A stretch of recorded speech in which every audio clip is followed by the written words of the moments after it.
بسم الله الرحمن الرحيم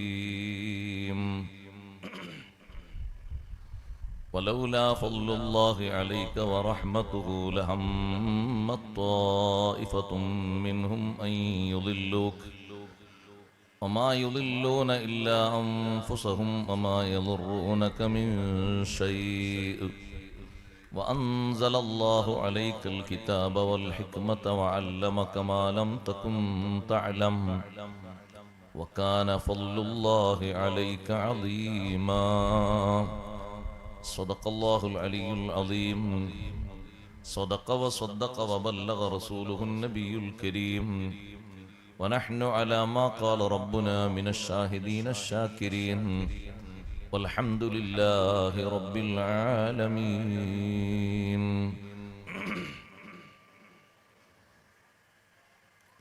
أزكى الصلاة مع السلام المنتشر ما لاح نجم والدياجي تعتكر تترى على خيل البنين من مضر من بين رسل الله وسيط الدرر بحر العطايا المصطفى العالي القدر أهل الشفاعة خير من جاء بالزبر ركن الهدى وابل الندى وهو البدر بتمامه ولنوره استحيا القمر يا رب صل على النبي محمد منجي الخلائق من جهنم في غدي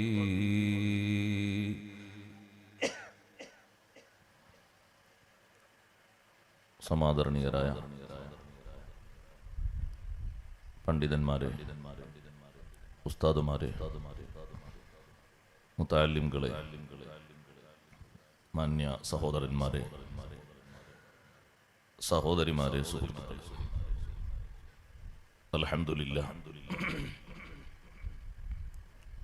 അല്ലാഹുവിൻ്റെ അതിമഹത്തായ അനുഗ്രഹത്താൽ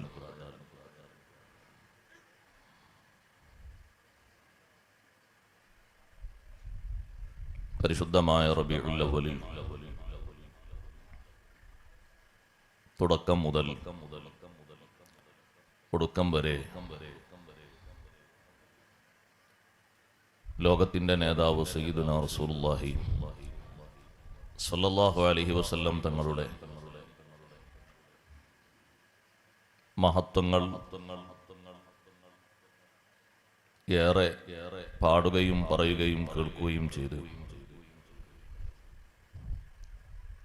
അതിനൊരു പരിസമാപ്തി കുറിക്കുന്ന ഒരു മജ്‌ലിസ്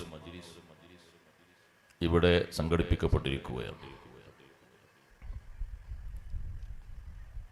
അഷ്റഫുൽ ഖൽഖ് സയ്യിദുനാ റസൂലുള്ളാഹി സ്വല്ലല്ലാഹു അലൈഹി വസല്ലം തങ്ങളെ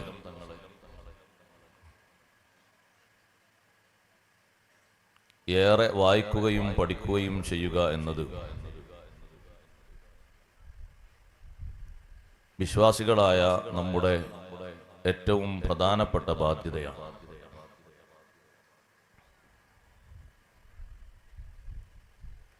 എത്ര വായിച്ചു പഠിച്ചാലും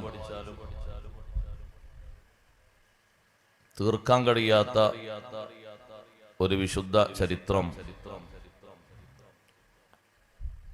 ലോകത്തിനു മുന്നിൽ എപ്പോഴും എഴുതുന്നവരും പറയുന്നവരും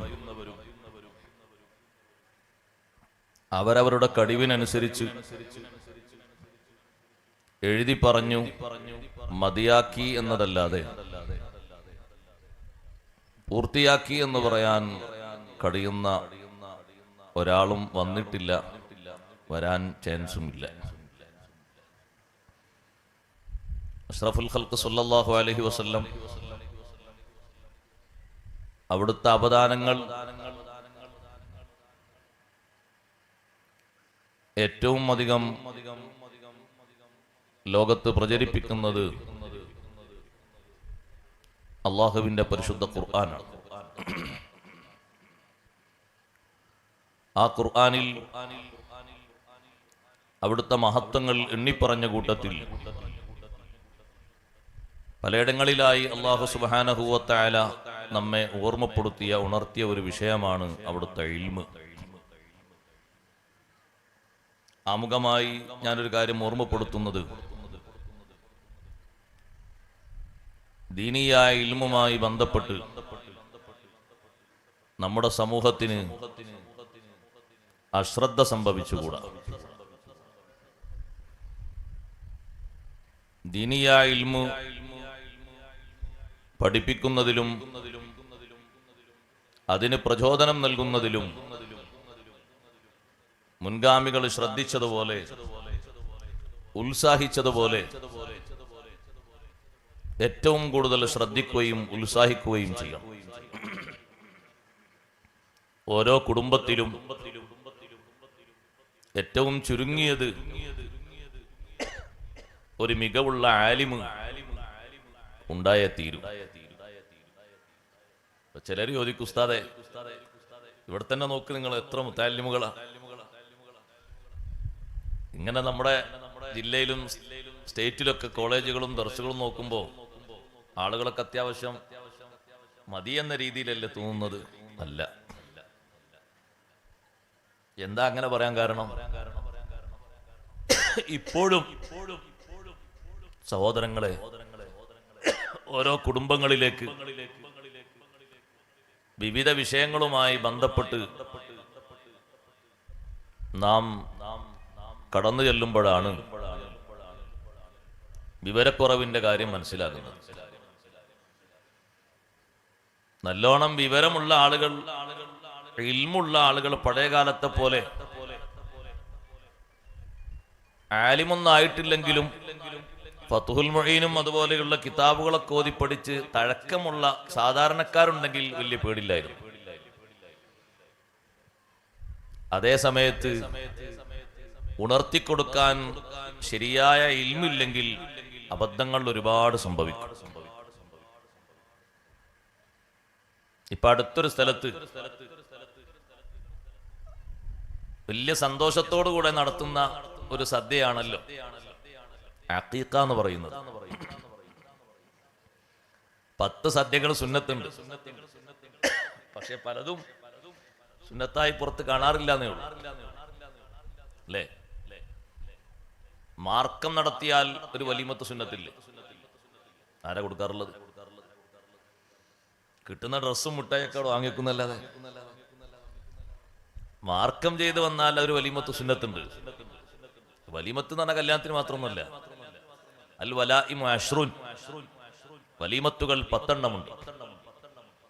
അതിൽ പ്രധാനപ്പെട്ട ഒന്നാണ് ഇന്ദൽ ഖിതാൻ, മാർക്കം ചെയ്യുന്ന സമയത്ത്.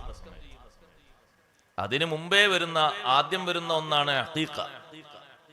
ആ അഖീഖ അത് നല്ല ഇൽമുള്ള ആളുകളെ സമീപിച്ച് അവര് പറയും പോലെ കേട്ട് കാര്യങ്ങൾ ചെയ്യണം. ഇപ്പൊ അടുത്തുണ്ടായ അനുഭവം എന്താന്ന് വെച്ചാൽ, അർത്ഥം എന്ന് ചോദിച്ചു. നമ്മൾ അവിടെ എത്തിയപ്പോ സാധാരണ ചോദിക്കുമല്ലോ, മൃഗത്തെ അർത്ഥം. നല്ലൊരു മൃഗത്തെ കെട്ടിക്കൊണ്ട് വെച്ചിട്ടുണ്ട്, വയസ്സും പ്രായമൊക്കെ റെഡിയാണ്, അതിനൊന്നും കുഴപ്പമില്ല. അറവ് നടത്തുന്ന ആളും അറിയുന്ന ആൾ തന്നെ. പക്ഷെ അതിന് വീട്ടുകാരൻ പറഞ്ഞു, മുടി കളയാനുള്ള ആളെത്തിയിട്ടില്ല, 2 കത്തിയോ ഒപ്പല്ലേ വെക്കണ്ടെന്ന് വെച്ചു. ഇത് നിങ്ങൾ കരുതണ്ട ബാംഗ്ലൂരിലാണ്, മലപ്പുറം ജില്ലത്തെ പരിപാടി പറഞ്ഞത്, അല്ലാതെ വേറെ എവിടെയല്ല. നമ്മുടെ മലപ്പുറം ജില്ലത്തെ സ്ഥലത്തായി പറഞ്ഞ നമ്മൾ വിഷയമായി പറഞ്ഞ ഉദാഹരണം ഞാൻ പറഞ്ഞത്. എന്താ അങ്ങനെ പറയാൻ കാരണം? ഇപ്പോഴും ജഹാലത്ത് നിലനിൽക്കുന്നുണ്ട് എന്നതിൻ്റെ ഒരു അടയാളാണത്. അങ്ങനെ ഉണ്ടോ? 1-2 കത്തിയോ ഒപ്പര വെക്കണ്ട്, കുട്ടിയുടെ തലയിലും മൃഗത്തിന്റെ കഴുത്തിലോ, അല്ലേ?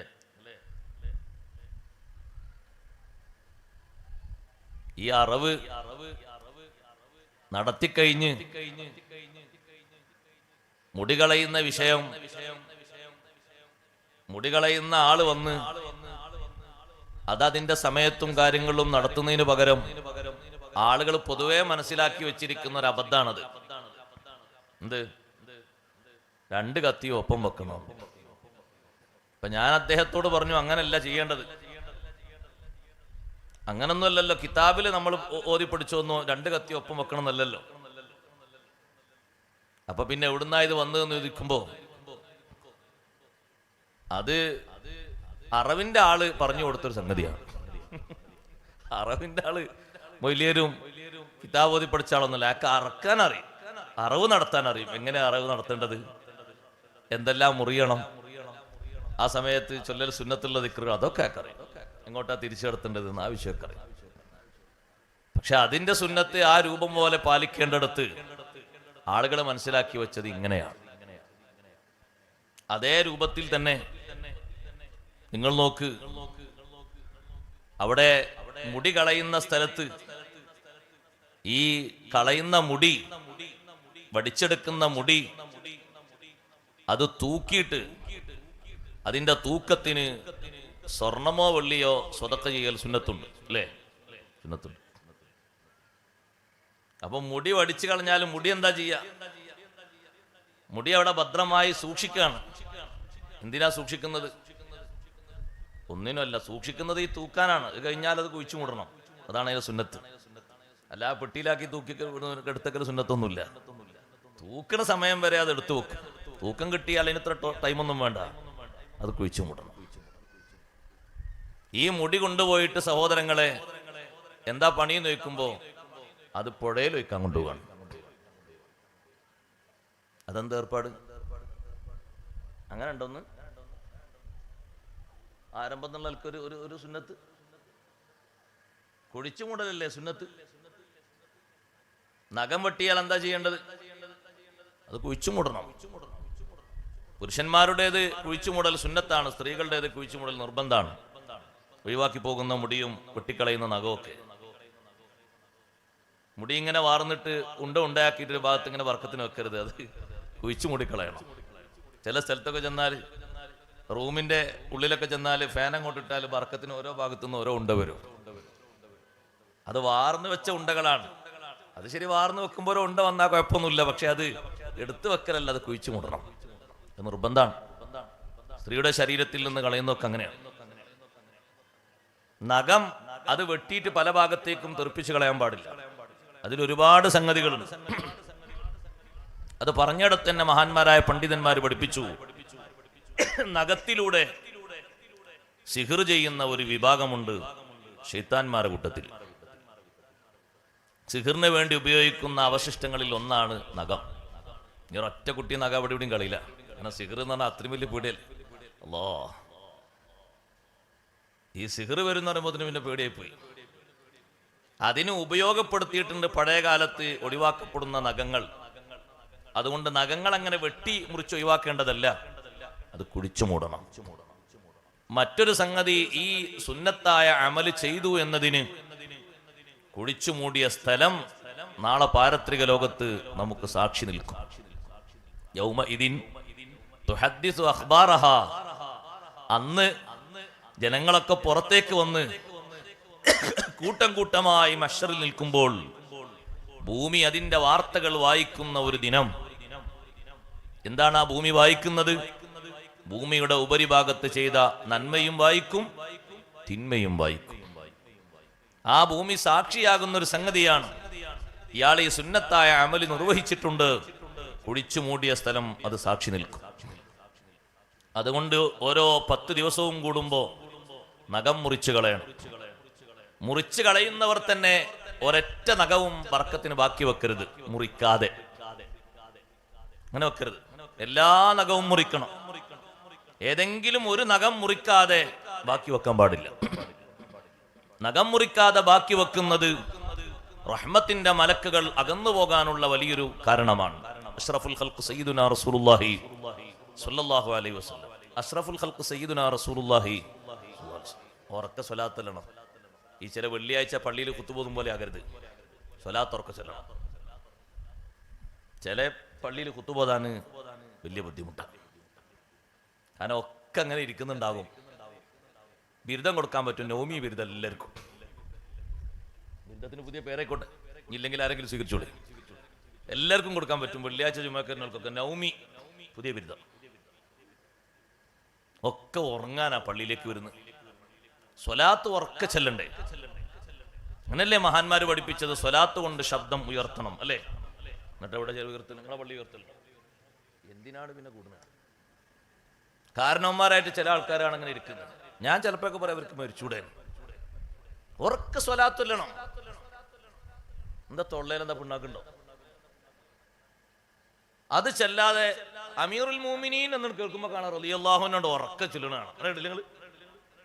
ആ റളിയല്ലാഹു അൻഹു ഭയങ്കര സൗണ്ടില് സ്വലാത്താണെങ്കിൽ പതുക്കെയും. അതൊരു മര്യാദക്കേടല്ലേ? സൂഉല്ലദബല്ലേ സഹോദരങ്ങളെ? ശബ്ദം ഉയർത്തേണ്ടത് ഏതുകൊണ്ടാ? സ്വലാത്ത് കൊണ്ടാണ്. നിങ്ങളിങ്ങനെ ഉറങ്ങിയിരിക്കരുത്. അങ്ങനെ ഉറങ്ങിയിരുന്ന അപ്പൊ തന്നെ ഞാൻ അവസാനിപ്പിക്കും. ഹസൻ ഉസ്താദ് വിളിച്ചുകൊണ്ട് വന്നാണ്. എനിക്ക് പിന്നെ അങ്ങനെ നിർബന്ധമായി വന്നാണ്. എല്ലാ ബുദ്ധിമുട്ടൊന്നുമില്ല. അതുകൊണ്ട് സ്വലാത്ത് ഉറക്കെ ചൊല്ലണം.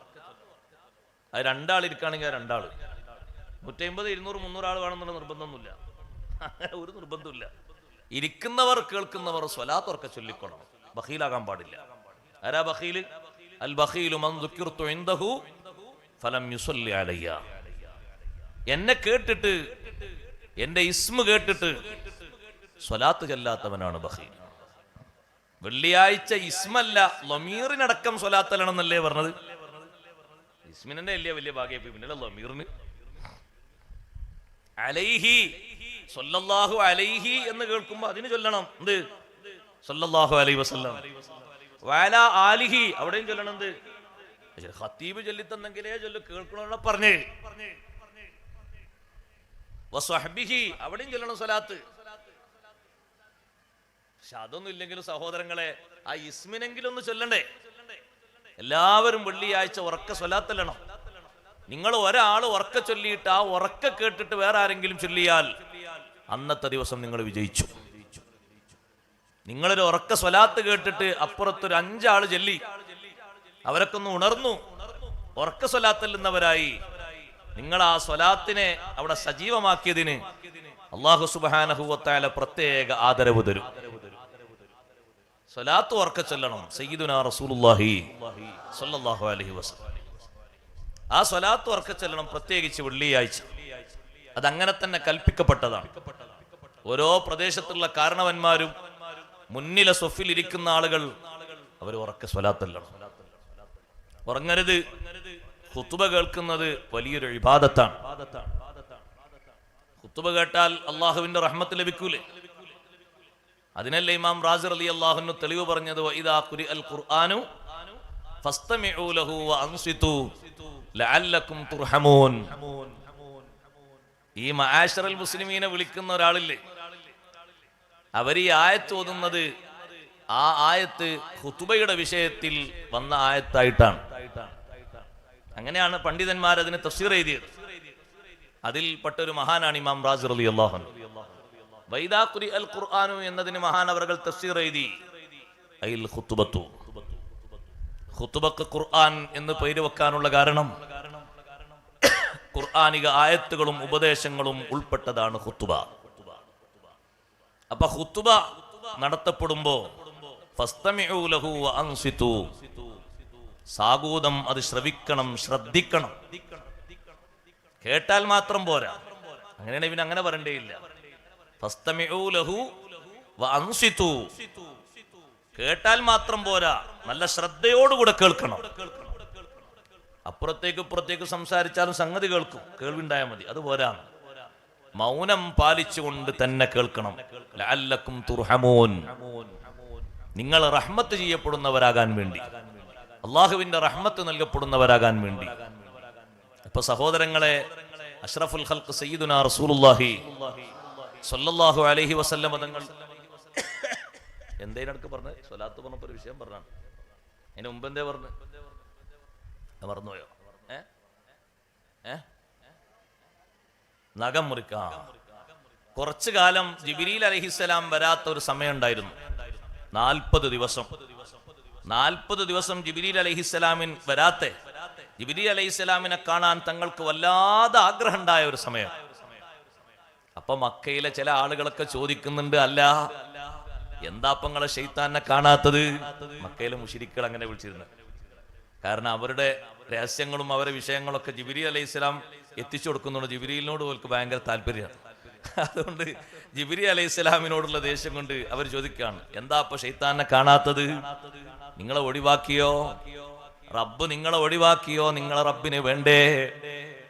അപ്പോഴാണ് സഹോദരങ്ങളെ അല്ലാഹു സുബ്ഹാനഹു വ തആല നബി സല്ലല്ലാഹു അലൈഹി വസല്ലം തങ്ങളെ സമാധാനിപ്പിച്ചുകൊണ്ട് ആയത്തിറക്കിയത്, വല്ലുഹാ വല്ലൈലി ഇദാ സജാ മാ വദ്ദഅക റബ്ബുക വമാ ഖലാ.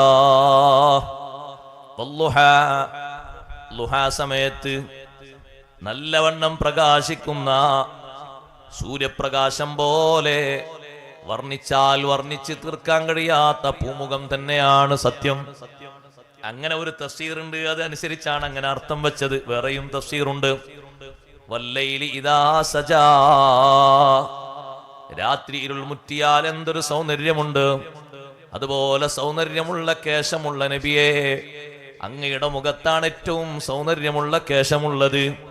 ആ തിരുകേശം തന്നെയാണ് സത്യം.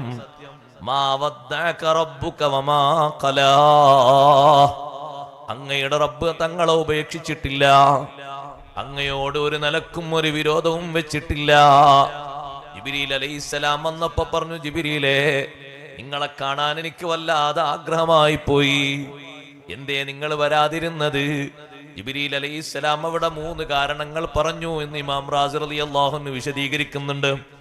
അതിൽ ഒരു കാരണം, ഞാൻ വരാത്ത സന്ദർഭങ്ങളിൽ മുഴുവനും തങ്ങളോടൊപ്പം ഉണ്ടായിരുന്നു ചില ആളുകൾ. അവർ ചില നഖങ്ങൾ വെട്ടിയിട്ടുണ്ടായിരുന്നില്ല.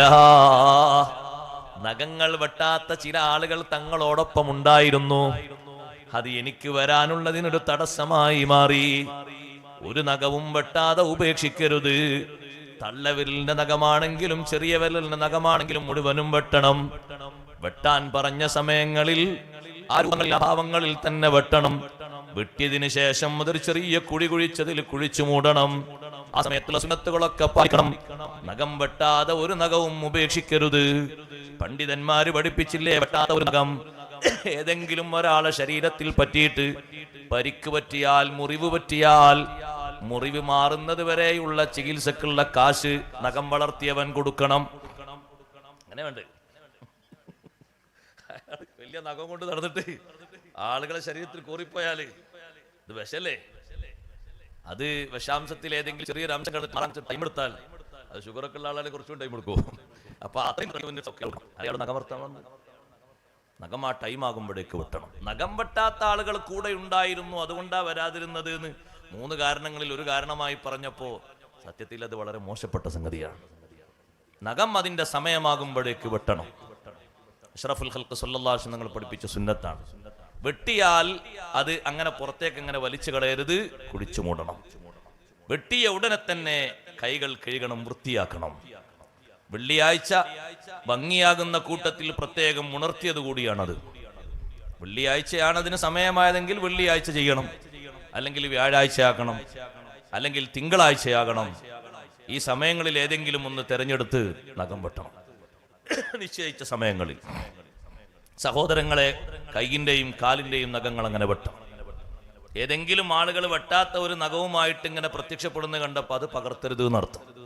നമ്മൾ അത് പകർത്തേണ്ടവരല്ല. നമ്മൾ പകർത്തേണ്ടത് ഹബീബ് റസൂലുള്ളാഹി സ്വല്ലല്ലാഹു അലൈഹി വസല്ലം നൽകിയ അനുഗ്രഹങ്ങളിൽ ഏറ്റവും വലിയ അനുഗ്രഹമാണ് അവിടുത്തെ ഇൽമ്. വകാന ഫളലുല്ലാഹി അദീമാ. നബി പഠിപ്പിച്ചു തന്നു, എല്ലാം പഠിപ്പിച്ചു തന്നു. വഅല്ലമക മാ ലം തകുൻ തഅലം വകാന ഫളലുല്ലാഹി അലൈക അദീമാ. മറ്റുള്ളവർക്കത് പെട്ടെന്ന് ബോധ്യമായി കൊള്ളണമെന്നില്ല, അവർക്ക് പിന്നീടേ മനസ്സിലാകൂ. നേരത്തെ നബി സല്ലല്ലാഹു അലൈഹി വസല്ലം നിങ്ങൾക്ക് ആ വിവരങ്ങളൊക്കെ അല്ലാഹു നൽകിയിട്ടുണ്ടാകും. കണ്ടില്ലേ? ഇമാം ബുഖാരി തങ്ങൾ സ്വഹീഹിൽ ഉദ്ധരിച്ച ഹദീസാണ്.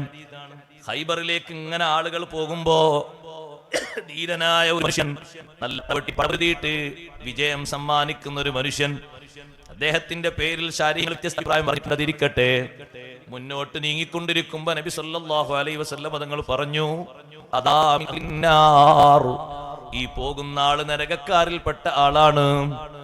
നരകക്കാരിൽപ്പെട്ട ആളാണ് എന്ന് പറയുന്നത് അപ്പുറത്തൊരു സഹാബി അപ്പോൾ ആ സഹാബി ചോദിച്ചു, അല്ലാഹുവിന്റെ റസൂലേ, എങ്ങനെ നല്ല പടവെട്ടി ജീവിക്കുന്ന ആള്, ഇസ്ലാമിന് ഒരുപാട് വിജയം സമ്മാനിക്കുന്ന ആളല്ലേ, ധീരനായ സഹോദരനല്ലേ അത്? നബി സല്ലല്ലാഹു അലൈഹി വസല്ലം പറഞ്ഞു, അല്ലാഹു എനിക്ക് നൽകിയ ഇൽമനുസരിച്ചാണ് ഞാനത് പറഞ്ഞത്. നിങ്ങൾക്കത് പിന്നീട് ബോധ്യമായി കൊള്ളും, ഇപ്പോൾ നിങ്ങൾക്കത് മനസ്സിലാകില്ല. അല്ലാഹു എനിക്ക് അദ്ദേഹത്തെ സംബന്ധിച്ച് നൽകിയ വിവരമാണത്. അദ്ദേഹം പടക്കളത്തിലേക്ക് ചെന്നു, നല്ലോണം പോരാടി. അതെ, അദ്ദേഹത്തിന് നല്ലൊരു വെട്ടുകൊണ്ടപ്പോൾ ഒരു ഭാഗത്ത് അദ്ദേഹം മറിഞ്ഞു വീണു.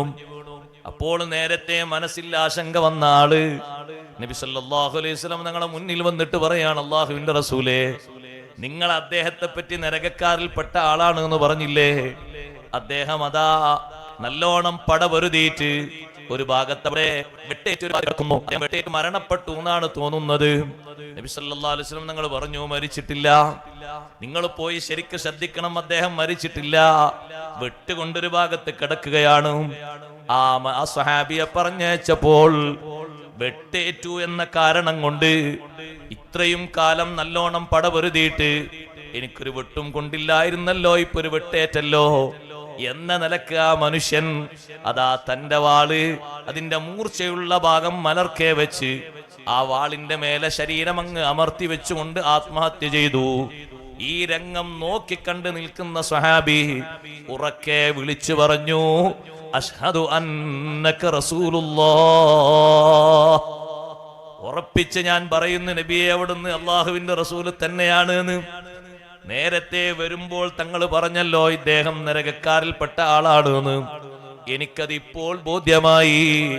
അവസാന നിമിഷം ഷഹീദായി മരണപ്പെടുന്നതിന് പകരം ഈ മനുഷ്യൻ ആത്മഹത്യയല്ലേ ചെയ്തത്? ജനങ്ങളെ മുന്നിലേക്ക് വരുമ്പോൾ ഞാനിനി എന്ത് പറയും എന്ന ഒരു വല്ലായ്മ മനുഷ്യന് പിടികൂടി. ഒന്നും ആകാനില്ല, അതൊരു അടയാളമല്ലേ? വിശുദ്ധ ദീനിന് വേണ്ടി പോരാടിയതിൽ അള്ളാഹു നൽകിയൊരു അസറല്ലേ, അടയാളമല്ലേ അത്? അങ്ങനെ എത്ര മഹാന്മാർക്ക് പറ്റിയിരുന്നു. ഖത്താദ റളിയല്ലാഹുവിന്റെ കണ്ണ് പറഞ്ഞു പോന്നില്ലേ? ഖത്താദ റളിയല്ലാഹുവിന് നബി സല്ലല്ലാഹു അലൈഹി വസല്ലം മുന്നിൽ വന്നപ്പോ കണ്ണിങ്ങനെ പുറത്തേക്ക് അതാ ഉന്തി നിൽക്കുന്നു. മുകൾ ഭാഗത്ത് കുടി മാത്രമേ ഉള്ളൂ, കണ്ണിങ്ങനെ താന്ന് നിൽക്കുകയാണ്. വല്ല വിഷമമുണ്ടോ എന്ന് ചോദിച്ചപ്പോ ഇല്ല നബിയെ, വിഷമമൊന്നുമില്ല. പക്ഷേ ജനങ്ങളെ സംസാരമാണ് എനിക്ക് സഹിക്കാൻ പറ്റാത്തത്. എനിക്കിങ്ങനെ പരിക്ക് പറ്റിയതിൽ എനിക്ക് സന്തോഷമേ ഉള്ളൂ. അള്ളാഹു എനിക്ക് നിശ്ചയിച്ചൊരു ഖളാ അല്ലേ, അള്ളാഹു എനിക്ക് ഈ വിഷയത്തിൽ തരുന്നൊരു സവാബില്ലേ? എന്റെ കണ്ണ് വിശുദ്ധ ദീനിന് വേണ്ടി പറിച്ചെടുക്കാനുള്ള ഒരു അവസ്ഥയുണ്ടായില്ലേ? പക്ഷേ കാണുന്ന ആളുകളൊക്കെ ഉസീബ ഖത്താദ, ഉസീബ ഖത്താദ, ഉസീബ ഖത്താദ, ഖത്താദക്ക് പരിക്കുറ്റി ഇതിങ്ങനെ പറയാം. ഈ പറച്ചിലാണ് കേട്ടുകൂടാത്തത്. അങ്ങനെയാണല്ലേ നബി സല്ലല്ലാഹു അലൈഹി വസല്ലം ആ കണ്ണിങ്ങനെ പൊക്കിയിട്ട് പതുക്കെ അവിടെ അങ്ങോട്ട് വെച്ചു കൊടുത്തു. ഒറ്റടിക്ക് അത് റെഡിയായി. അവിടുത്തെ ശറഫാക്കപ്പെട്ട കൈകൊണ്ട് തങ്ങൾ ഇങ്ങനെ അങ്ങോട്ട് അമർത്തി തായോട്ട് വെച്ചു കൊടുത്തു. ഒരു പരിക്കില്ലാത്ത വിഷയമില്ലാത്ത രൂപത്തിൽ കണ്ണവിടെ ഉറച്ചു വന്നു. അപ്പൊ സമാധാനമാണ്. ഖത്താദ റളിയല്ലാഹു അൻഹു അങ്ങനെ കണ്ണ് പോയല്ലോ, ഞാനിങ്ങനെ വന്നിട്ടല്ലേ, ഇങ്ങനെ പോയിട്ടല്ലേ, ഒന്നൊന്നും പറഞ്ഞില്ല. ആ ഒരു വല്ലായ്മ ആ മനുഷ്യനെ പിടികൂടിയപ്പോൾ അയാൾ ആത്മഹത്യ ചെയ്തു. ഇത് മുൻകൂട്ടി കണ്ടിട്ടാണ് നബി സല്ലല്ലാഹു അലൈഹി വസല്ലം തങ്ങൾ പറഞ്ഞത്, ഹാദാ മിൻ അഹ്ലിന്നാർ. ഹബീബ് സല്ലല്ലാഹു അലൈഹി വസല്ലം തങ്ങൾക്ക് അല്ലാഹു നൽകിയ ഇൽമിന്റെ ഭാഗമായിരുന്നു അത്. വഅല്ലമക മാ ലം തകുൻ തഅലം വകാന ഫളലുല്ലാഹി അലൈക അളീമാ. ഏത് വിഷയത്തിലും അല്ലാഹു തങ്ങൾക്ക് നൽകിയിരിക്കുന്ന മഹത്വം അളീമാ, അത് വിവരണാതീതമാണ്. ഇൽമില് മാത്രമല്ല, എല്ലാ വിഷയത്തിലും അങ്ങേക്ക് അല്ലാഹു നൽകിയ മഹത്വം അത് വിവരിച്ച് വർണ്ണിച്ചു തീർക്കാൻ ആർക്കും കഴിയില്ല. വകാന ഫളലുല്ലാഹി അലൈക അളീമാ. ആർക്കാണത് വരച്ചു തീർക്കാൻ കഴിയുന്നത്, എഴുതി തീർക്കാൻ കഴിയുന്നത്? ഓ സഹോദരങ്ങളെ, ആ ഹബീബ് സല്ലല്ലാഹു അലൈഹി വസല്ലം തങ്ങൾക്ക് നൽകപ്പെട്ട ഇൽമ് മറ്റു അംബിയാഇന് നൽകപ്പെട്ടതുപോലെയല്ല, മാറ്റമുണ്ട്. എന്തേ കാരണം? ബഹുമാനപ്പെട്ട കലീമുല്ലാഹി മൂസാ അലൈഹിസ്സലാം, മൂസാ നബി അലൈഹിസ്സലാമിന് അല്ലാഹു തൗറാത്ത് നൽകി. ഈസാ നബി അലൈഹിസ്സലാമിന് അല്ലാഹു ഇൻജീൽ നൽകി. ദാവൂദ് നബി അലൈഹിസ്സലാമിന് അല്ലാഹു സബൂർ നൽകി. അതേ വ്യത്യസ്ത നബിമാർക്ക് അല്ലാഹു തആല സ്വഹീഫത്ത് നൽകി. വ്യത്യസ്ത കിതാബുകളും ഏടുകളും നൽകി. പക്ഷേ ഹബീബ് സല്ലല്ലാഹു അലൈഹി വസല്ലം തങ്ങൾക്ക് അല്ലാഹുവിന്റെ ഖുർആൻ നൽകിയത് അവർക്കാർക്കെങ്കിലും നൽകിയ രൂപത്തിലാണോ? അല്ല. മാറ്റം ഉണ്ട്. തൗറാത്ത് അത് നിശ്ചിത പലകകളിലായിട്ടല്ലേ അള്ളാഹു നൽകിയത്. ഇഞ്ചീല് അതൊരു ഗ്രന്ഥരൂപത്തിലായിട്ടല്ലേ നൽകിയത്. സബൂറും അങ്ങനെ തന്നെയല്ലേ നൽകിയത്. ഏടുകളും അങ്ങനെ തന്നെയല്ലേ നൽകിയത്. ഖുർആൻ അങ്ങനെയല്ല. റൂഹുൽ അമീൻ അലാ ഖൽബിക ലിതകൂന മിനൽ മുൻദിരീൻ. റൂഹുൽ അമീൻ ജിബ്രീൽ അലൈഹിസ്സലാം അങ്ങയുടെ ഖൽബിലാണ് അല്ലാഹുവിന്റെ കലാമുമായി ഇറങ്ങി വന്നത്. അള്ളാഹുവിന്റെ കലാമു സ്വീകരിക്കാൻ, ആ കിതാബ് മുഴുവനും സ്വീകരിക്കാൻ പക്വതയും പാകതയും പ്രവിശാലതയും ഉള്ള ഒരു ഖൽബേ ലോകത്തുള്ളൂ. അത് ഹബീബ് മുഹമ്മദ് റസൂലുള്ളാഹി സ്വല്ലല്ലാഹു അലൈഹി വസല്ലം തങ്ങളാണ്. അതേ ആയത്ത് വിശദീകരിച്ചുകൊണ്ട് ഇമാം ഖുർത്തുബി റളിയല്ലാഹു അൻഹു പറയുന്നു, നബി സല്ലല്ലാഹു അലൈഹി വസല്ലം തങ്ങൾക്ക് അല്ലാഹു നൽകിയ മഹത്വമാണ്. വേറൊരാളുടെയും ഖൽബിലേക്കല്ലല്ലോ അല്ലാഹു കിതാബ് പകർന്നു നൽകിയത്. ഗ്രന്ഥരൂപത്തിലായിട്ടും പലകരൂപത്തിലായിട്ടും മറ്റുമല്ലേ നൽകിയത്. അതേ സമയത്ത് നബി സല്ലല്ലാഹു അലൈഹി വസല്ലം തങ്ങൾക്ക് നൽകിയ ഫുർഖാനുൽ അദീം അല്ലാഹു നേരെ നൽകിയത് അവിടുത്തെ ഖൽബിലേക്കാണ്.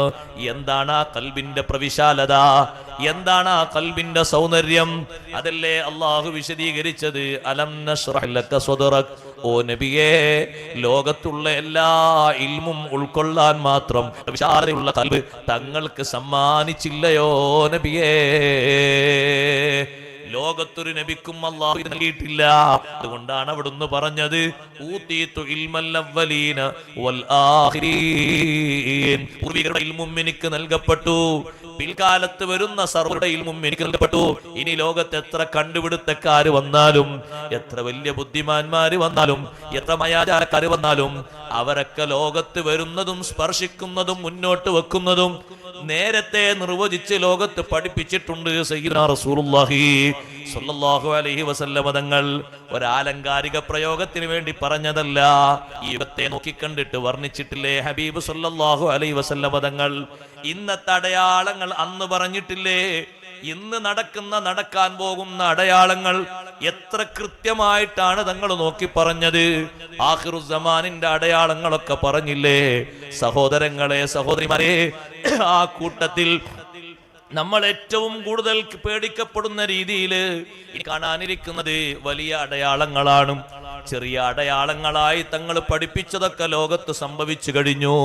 ഏതാ സംഭവിക്കാത്തത്? നിങ്ങൾ കണ്ടില്ലേ? വർത്തമാന യുഗത്തില് ജനങ്ങൾക്കൊരു പ്രശ്നവും അല്ലാത്ത രൂപത്തില് യുവസമൂഹം എന്ന് മാത്രമല്ല, ആണും പെണ്ണും വൃദ്ധന്മാരും എല്ലാവരും ഒരു സ്റ്റാറ്റസായി ഉപയോഗിക്കുന്നു മദ്യപാനം. എന്നിട്ടോ അവരുടെ ഭാഷ എന്താണ്? അവരുടെ വർത്തമാനം എന്താണ്? ഖുർആൻ കുടിക്കരുത് എന്ന് പറഞ്ഞത്, ഹദീസ് കഴിക്കരുത് എന്ന് പറഞ്ഞത്, നിഷിദ്ധമാണ് എന്ന് പറഞ്ഞത്, പാടില്ലാത്തതാക്കി വെച്ചത് ഈ ഉപയോഗിക്കുന്നതല്ല, അത് വേറൊന്നാണ് എന്നല്ലേ പറയുന്നത്. ഇതല്ലേ കാലേ കൂട്ടി നബി സല്ലല്ലാഹു അലൈഹി വസല്ലം തങ്ങൾ സ്വഹാബത്തിന്റെ മുൻപന്തിയിൽ പറഞ്ഞത്. സ്വഹാബത്ത് ചോദിച്ചു, അല്ലാഹുവിന്റെ റസൂലേ, എങ്ങനെയാണ് അവിടുത്തെ ഉമ്മത്തിൽപ്പെട്ടവർ ഖംർ എങ്ങനെയാണ് ഹലാലാക്കുക? അന്ന് നബി സല്ലല്ലാഹു അലൈഹി വസല്ലം പറഞ്ഞു, സയുസമ്മൂനഹാ ബിഗൈരി ഇസ്മിഹാ. അവരതിന് പേര് മാറ്റി പറയും. പേര് മാറ്റി പറയും. സുബ്ഹാനല്ലാഹ്. ഞാൻ ബഹ്റൈനിൽ വരുമ്പോ എന്റെ തൊട്ടടുത്തുണ്ട് ഒരു പാവപ്പെട്ട മനുഷ്യൻ. കുറെ കാലമായി ബഹ്റൈനിൽ, ബാവാക്കെന്ന് പറയും. അപ്പൊ ഭക്ഷണമൊക്കെ കൊണ്ടുവന്ന ശേഷം ഈ വിമാനത്തിലുള്ള ആളുകള് അപ്പുറത്തും ഇപ്പുറത്തുള്ള ആളുകൾക്ക് കുപ്പീൻ ഇങ്ങനെ ഒഴിച്ചു കൊടുക്കുമ്പോൾ ഞാൻ ചോദിച്ചു അദ്ദേഹത്തോട്, അല്ല ഇതിലിപ്പോ എല്ലാ തരം സാധനം ഉണ്ടല്ലോ ഉസ്താദേ, അതും അതിന്റെ വലുതും ചെറുതും എല്ലാ ഐറ്റംസ് അതിലുണ്ട്. അതാ അവരങ്ങനെ ഒഴിച്ചു കൊടുക്കുന്ന കുറെ ആൾക്കാർ. അവരെ മാത്രം പറയണ്ട. അദ്ദേഹം പറഞ്ഞു, കഴിഞ്ഞ പ്രാവശ്യം ഞാൻ വരുമ്പോ എന്റെ തൊട്ടടുത്തൊരു ചെറുപ്പക്കാരൻ വന്നിരുന്നു. അവിവാഹിതനാണ്, കല്യാണം കഴിച്ചിട്ടില്ല, നല്ല ചെറുപ്പമുള്ള ആളാണ്. അദ്ദേഹം നല്ല ഉയർന്ന ജോലിക്കാരനാണ്, നല്ല ശമ്പളക്കാരനാണ്. വന്നിരുന്നപ്പോ തുടക്കത്തിൽ എനിക്ക് നല്ല സന്തോഷമായി. കാരണം ഇശാമാരുവിന്റെ ഇടയിൽ നിൽക്കുന്ന നമ്മുടെ നാട്ടിലൊക്കെ പതിവുള്ളത് പോലെ തബാറക്കും ഇതാ വക്കാത്തെ കോതി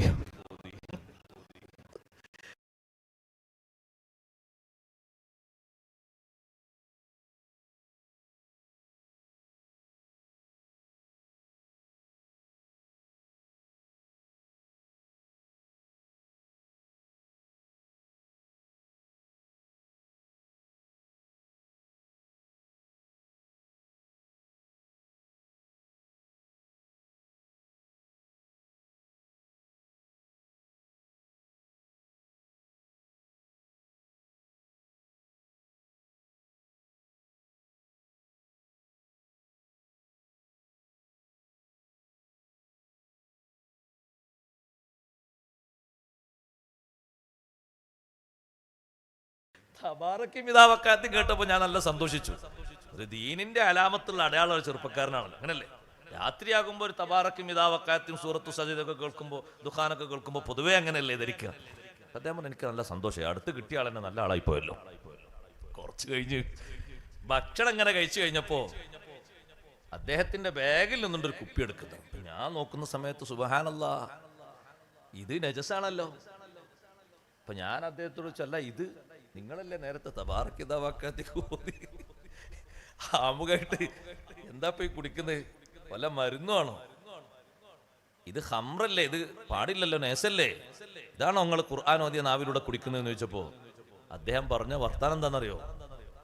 ഇത് ആ ഖുർആനിലും ഹദീസിലും പറഞ്ഞ അതല്ല, ഇത് പേര് വേറെ, ഇതിന്റെ പേര് ബീർ എന്നാണ്, ഇതിന് ആ ഹംറ് എന്ന് പറയില്ല. അന്ന് തങ്ങൾ പറഞ്ഞു ഉമ്മത്ത് എങ്ങനെ അത് ഹലാലാക്കുന്നു? സ്വഹാബത്ത് ചോദിച്ചു, വഖദ് ബുയ്യിന ഫീഹി മാ ബുയ്യിന, ഖംറിന്റെ വിഷയത്തിൽ എന്താണ് ഖുർആനിൽ വിശദീകരിക്കാത്തത്?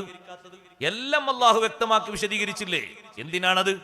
ഇന്നമാ യുരീദു ശൈത്വാനു അൻ യുഖിയ ബൈനകുമുൽ അദാവത വൽ ബഗ്ളാ ഫിൽ ഖംരി വൽ മൈസിരി വയസുദ്ദകും അൻ ദിക്രില്ലാഹി വഅനിസ് സ്വലാ. പിശാച് ഖംറിലൂടെ ലക്ഷ്യമാക്കുന്നത് നിങ്ങൾക്കിടയിൽ കലഹം സൃഷ്ടിക്കാനാണ്. കുടുംബ കലഹം, ചേരികളിൽ പ്രത്യേകമായി കലഹം രൂപപ്പെടുത്താൻ, അനൈക്യമുണ്ടാക്കാൻ, വിദ്വേഷമുണ്ടാക്കാൻ, അള്ളാഹുവിന്റെ ഓർമ്മയിൽ നിന്ന്, ചിന്തയിൽ നിന്ന് നിങ്ങളെ മാറ്റിക്കളയാൻ, നിസ്കാരത്തിൽ നിന്ന് നിങ്ങളെ തടയാൻ, അതല്ലാതെ മറ്റൊരു ലക്ഷ്യവും അവനില്ല എന്ന് അല്ലാഹു തആല ഇത്രയും വിശദീകരിച്ചിട്ടും ആളുകൾ പറയുന്നു, നോക്ക് നിങ്ങൾ, അത് വേറെയാണ്, ഇത് വേറെയാണ്. രണ്ടും ഒന്നാണ്. നബി സല്ലല്ലാഹു അലൈഹി വസല്ലം നിങ്ങൾ പറഞ്ഞ് നേർക്ക് നേരെ കണ്ണുകൊണ്ട് കാണുകയില്ലേ സഹോദരങ്ങളെ? എത്ര വ്യക്തമായിട്ടാണ് ഈ രൂപം കാണുന്നത്. വിഷയമല്ലാത്ത രൂപത്തിൽ ആളുകൾ കണ്ടില്ലേ നിങ്ങൾ കുടിക്കുന്നതും നടക്കുന്നതും? ആണുങ്ങൾ മാത്രമല്ലല്ലോ, പെണ്ണുങ്ങൾ പോലും. സുബ്ഹാനല്ലാഹ്, കഴിഞ്ഞ ന്യൂ ഇയറിന് പത്രത്തിൽ വന്ന ഫോട്ടോ നിങ്ങൾ മറന്നുപോയോ? മുസ്ലിം സഹോദരിമാരുടെ ഫോട്ടോയല്ലേ വന്നത്? മദ്യപാനം നടത്തിയിട്ട് കറങ്ങുന്നതും ആടുന്നതും മിനുങ്ങുന്നതും. എന്തൊരു ചിത്രമാണ് വന്നത്! അത് ഇസ്ലാമിനുള്ളൊരു വെല്ലുവിളി പോലെയല്ലേ ആ ഫോട്ടോ കൊടുത്തിരിക്കുന്നത്? ഇവിടെയാ ഞാൻ പറഞ്ഞു വന്നത്, നല്ല ഇൽമും തഖ്വയുമുള്ള ആളുകൾ ഇനിയും സമൂഹത്തിൽ വളർന്നു വരണം. അപ്പോഴേ സമൂഹത്തെ രക്ഷപ്പെടുത്താൻ കഴിയൂ. അഷ്റഫുൽ ഖൽഖ് സല്ലല്ലാഹു അലൈഹി വസല്ലം തങ്ങൾ ഏറ്റവും അധികം ഇഷ്ടപ്പെടുന്ന വിഷയമാണ് ഇൽമ്. ഇൽമ് പഠിക്കുന്നതും പഠിപ്പിക്കുന്നതും. അതല്ലേ മുത്തുനബി സല്ലല്ലാഹു അലൈഹി വസല്ലം നിങ്ങൾക്ക് ഏറ്റവും ഇഷ്ടമുള്ളത്? അതിനേക്കാൾ ഇഷ്ടമുള്ള വലിയ അമല് വേറെയുണ്ടോ? ഇല്ല. ഏറ്റവും ഇഷ്ടമുള്ള അമലായി തങ്ങൾ തെരഞ്ഞെടുത്തതും സ്വഹാബത്തിനെ പഠിപ്പിച്ചതും സ്വഹാബത്തിനെ സ്ഥാനം കൊടുത്തതും അതല്ലേ? സ്വഹാബിമാരെ കൂട്ടത്തിൽ തന്നെ നബി സല്ലല്ലാഹു അലൈഹി വസല്ലം തങ്ങൾ പഠനം നടത്തിക്കൊടുക്കാൻ വിട്ട സ്വഹാബിമാർക്ക് എന്തൊരു ബഹുമാനമാണ്. എന്റെ കാലശേഷം 6 പേരിൽ നിന്ന് നിങ്ങൾ ഖുർആൻ ഓത്ത് പഠിക്കണമെന്ന് നബി സല്ലല്ലാഹു അലൈഹി വസല്ലം പറഞ്ഞില്ലേ? അക്കൂട്ടത്തിൽ എണ്ണിപ്പറഞ്ഞ മഹാനാണ് ഉബയ്യ് ഇബ്നു കഅബ് റളിയല്ലാഹു അൻഹു, അബ്ദുല്ലാഹി ഇബ്നു മസ്ഊദ് റളിയല്ലാഹു അൻഹു.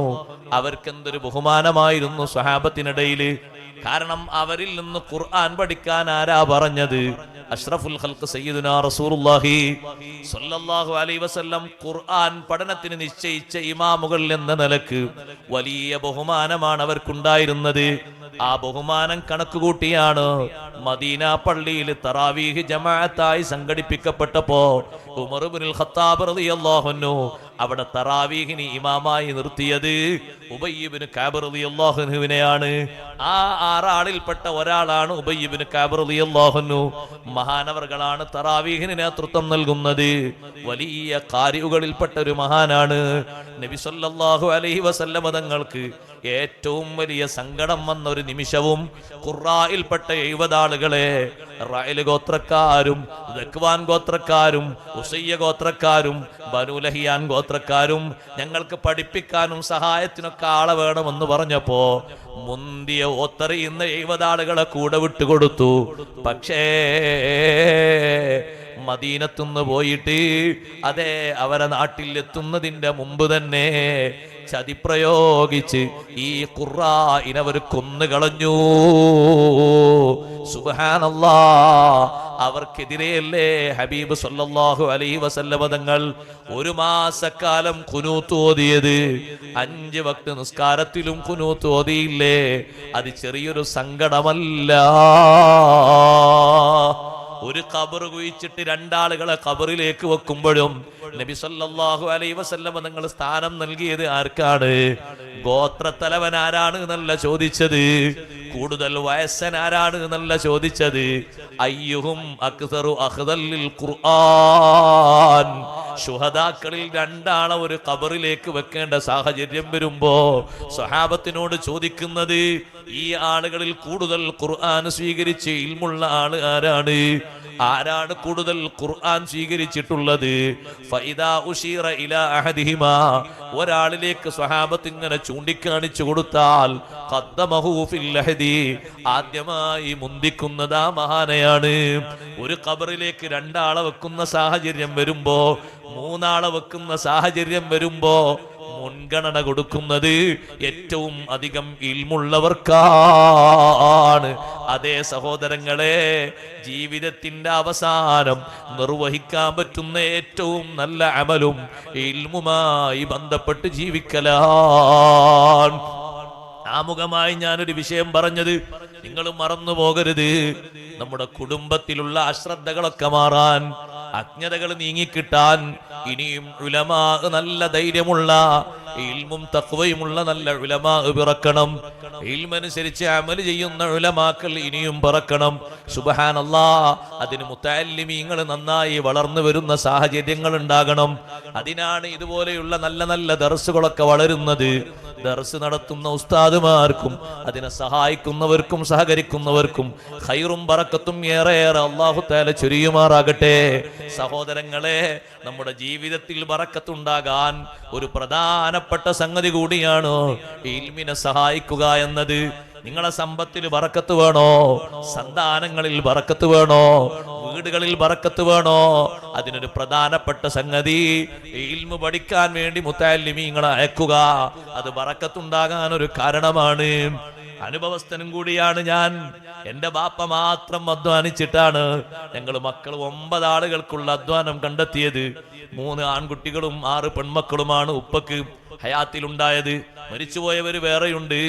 ഞങ്ങളുടെ നാട്ടിലെ സ്വഭാവം അനുസരിച്ച് സ്ത്രീകൾ പണിക്ക് പോകുന്ന പണിയുണ്ട്. മോശപ്പെട്ട പണിയൊന്നുമല്ല, ചപ്പ് നുള്ളാൻ പോകുന്ന പണിയുണ്ട്. കുടലൂർ ഭാഗത്ത് കണ്ടില്ലേ, തേയില നുള്ളാൻ പോകും. അവർക്ക് പറ്റുന്നൊരു പണിയാണ്.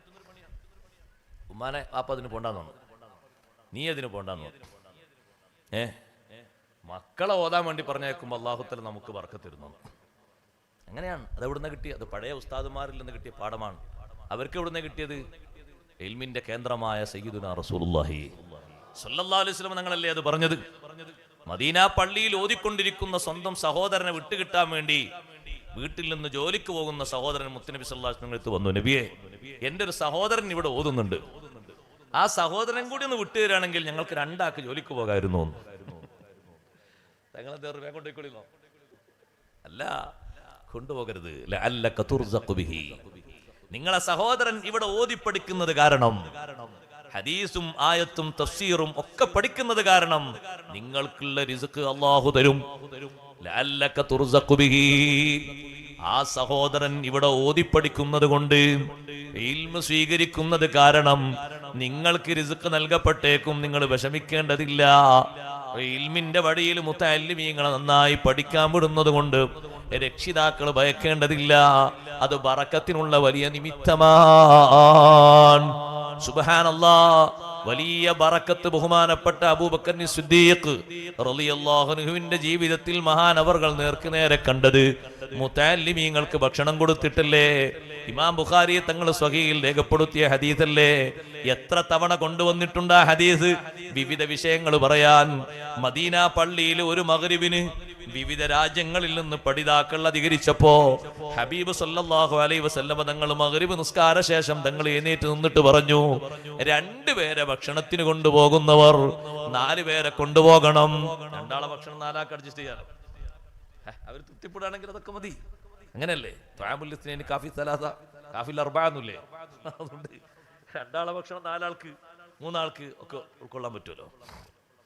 3 ആളെ കൊണ്ടുപോകുന്നവർ അതിലേറെ കൊണ്ടുപോകണം. 6 ആളെ കൊണ്ടുപോകണം. 4 ആളെ കൊണ്ടുപോകുന്നവർ 8 ആളെ കൊണ്ടുപോകണം. സിദ്ദീഖ് റളിയല്ലാഹു അൻഹു മകനെ വിളിക്കുന്നു, അബ്ദുറഹ്മാൻ റളിയല്ലാഹു അൻഹുവിനെ, അബ്ദുറഹ്മാനെ, എന്റെ പതിവ് അറിയാമല്ലോ, എനിക്കൊരു പതിവുണ്ട്. അത് ഇവിടെ നിന്നുള്ള പതിവല്ല, മക്കത്തു നിന്നുള്ള പതിവാണ്. അഥവാ മഹബത്തിന്റെ ഭാഗമായി നബി സല്ലല്ലാഹു അലൈഹി വസല്ലമ തങ്ങൾ ഒരു സമയം പകൽ സമയത്ത് സിദ്ദീഖ് റളിയല്ലാഹു അൻഹുവിന്റെ ഹദ്റത്തിലേക്ക് വരും.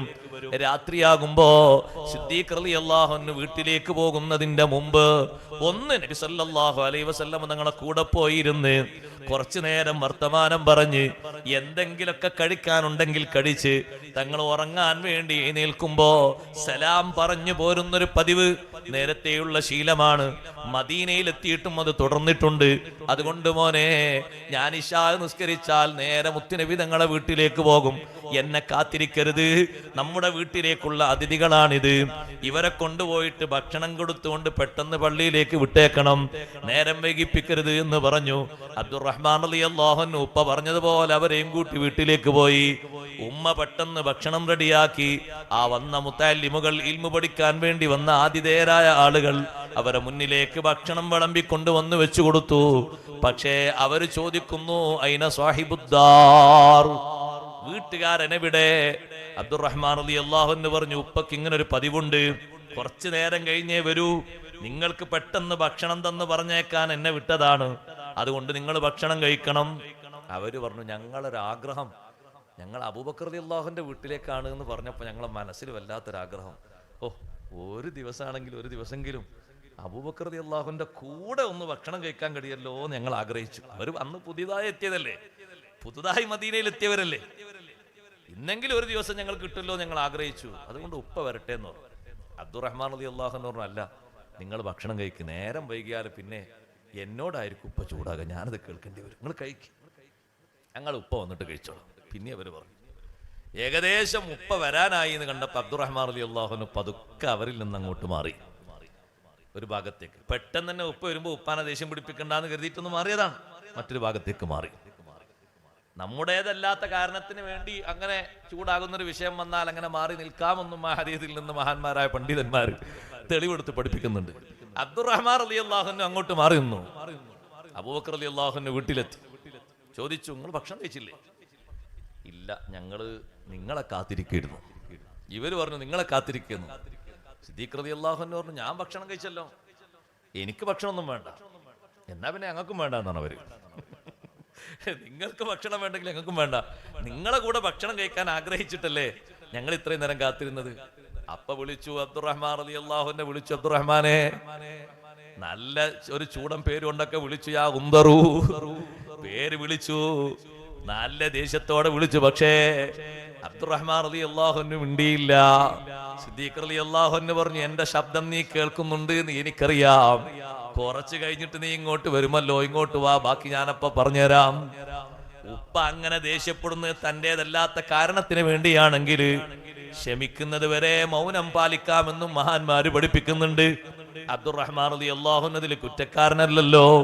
ഭക്ഷണം കൊണ്ടുപോയി വെച്ചിട്ടുണ്ട്, ഉമ്മ നേരത്തെ പാചകം ചെയ്തിട്ടുണ്ട്. സുബ്ഹാനല്ലാഹ്, സിദ്ദീഖ് റളിയല്ലാഹു അൻഹു കുറച്ചു നേരമൊക്കെ ഗൗരവത്തോടെ നിന്നെങ്കിലും പിന്നെ മഹാനവറുകൾ പറഞ്ഞു, നേരത്തെ പറഞ്ഞതെല്ലാം വിട്ടേക്കൂ, അതെല്ലാം ഒഴിവാക്കൂ, നിങ്ങൾ ഇരിക്കൂ, നമുക്ക് ഭക്ഷണം കഴിക്കാം. ഈ അതിഥികളോടൊപ്പം സിദ്ദീഖ് റളിയല്ലാഹു അൻഹു ഇരുന്നു. ഭക്ഷണം കഴിച്ചു തുടങ്ങി.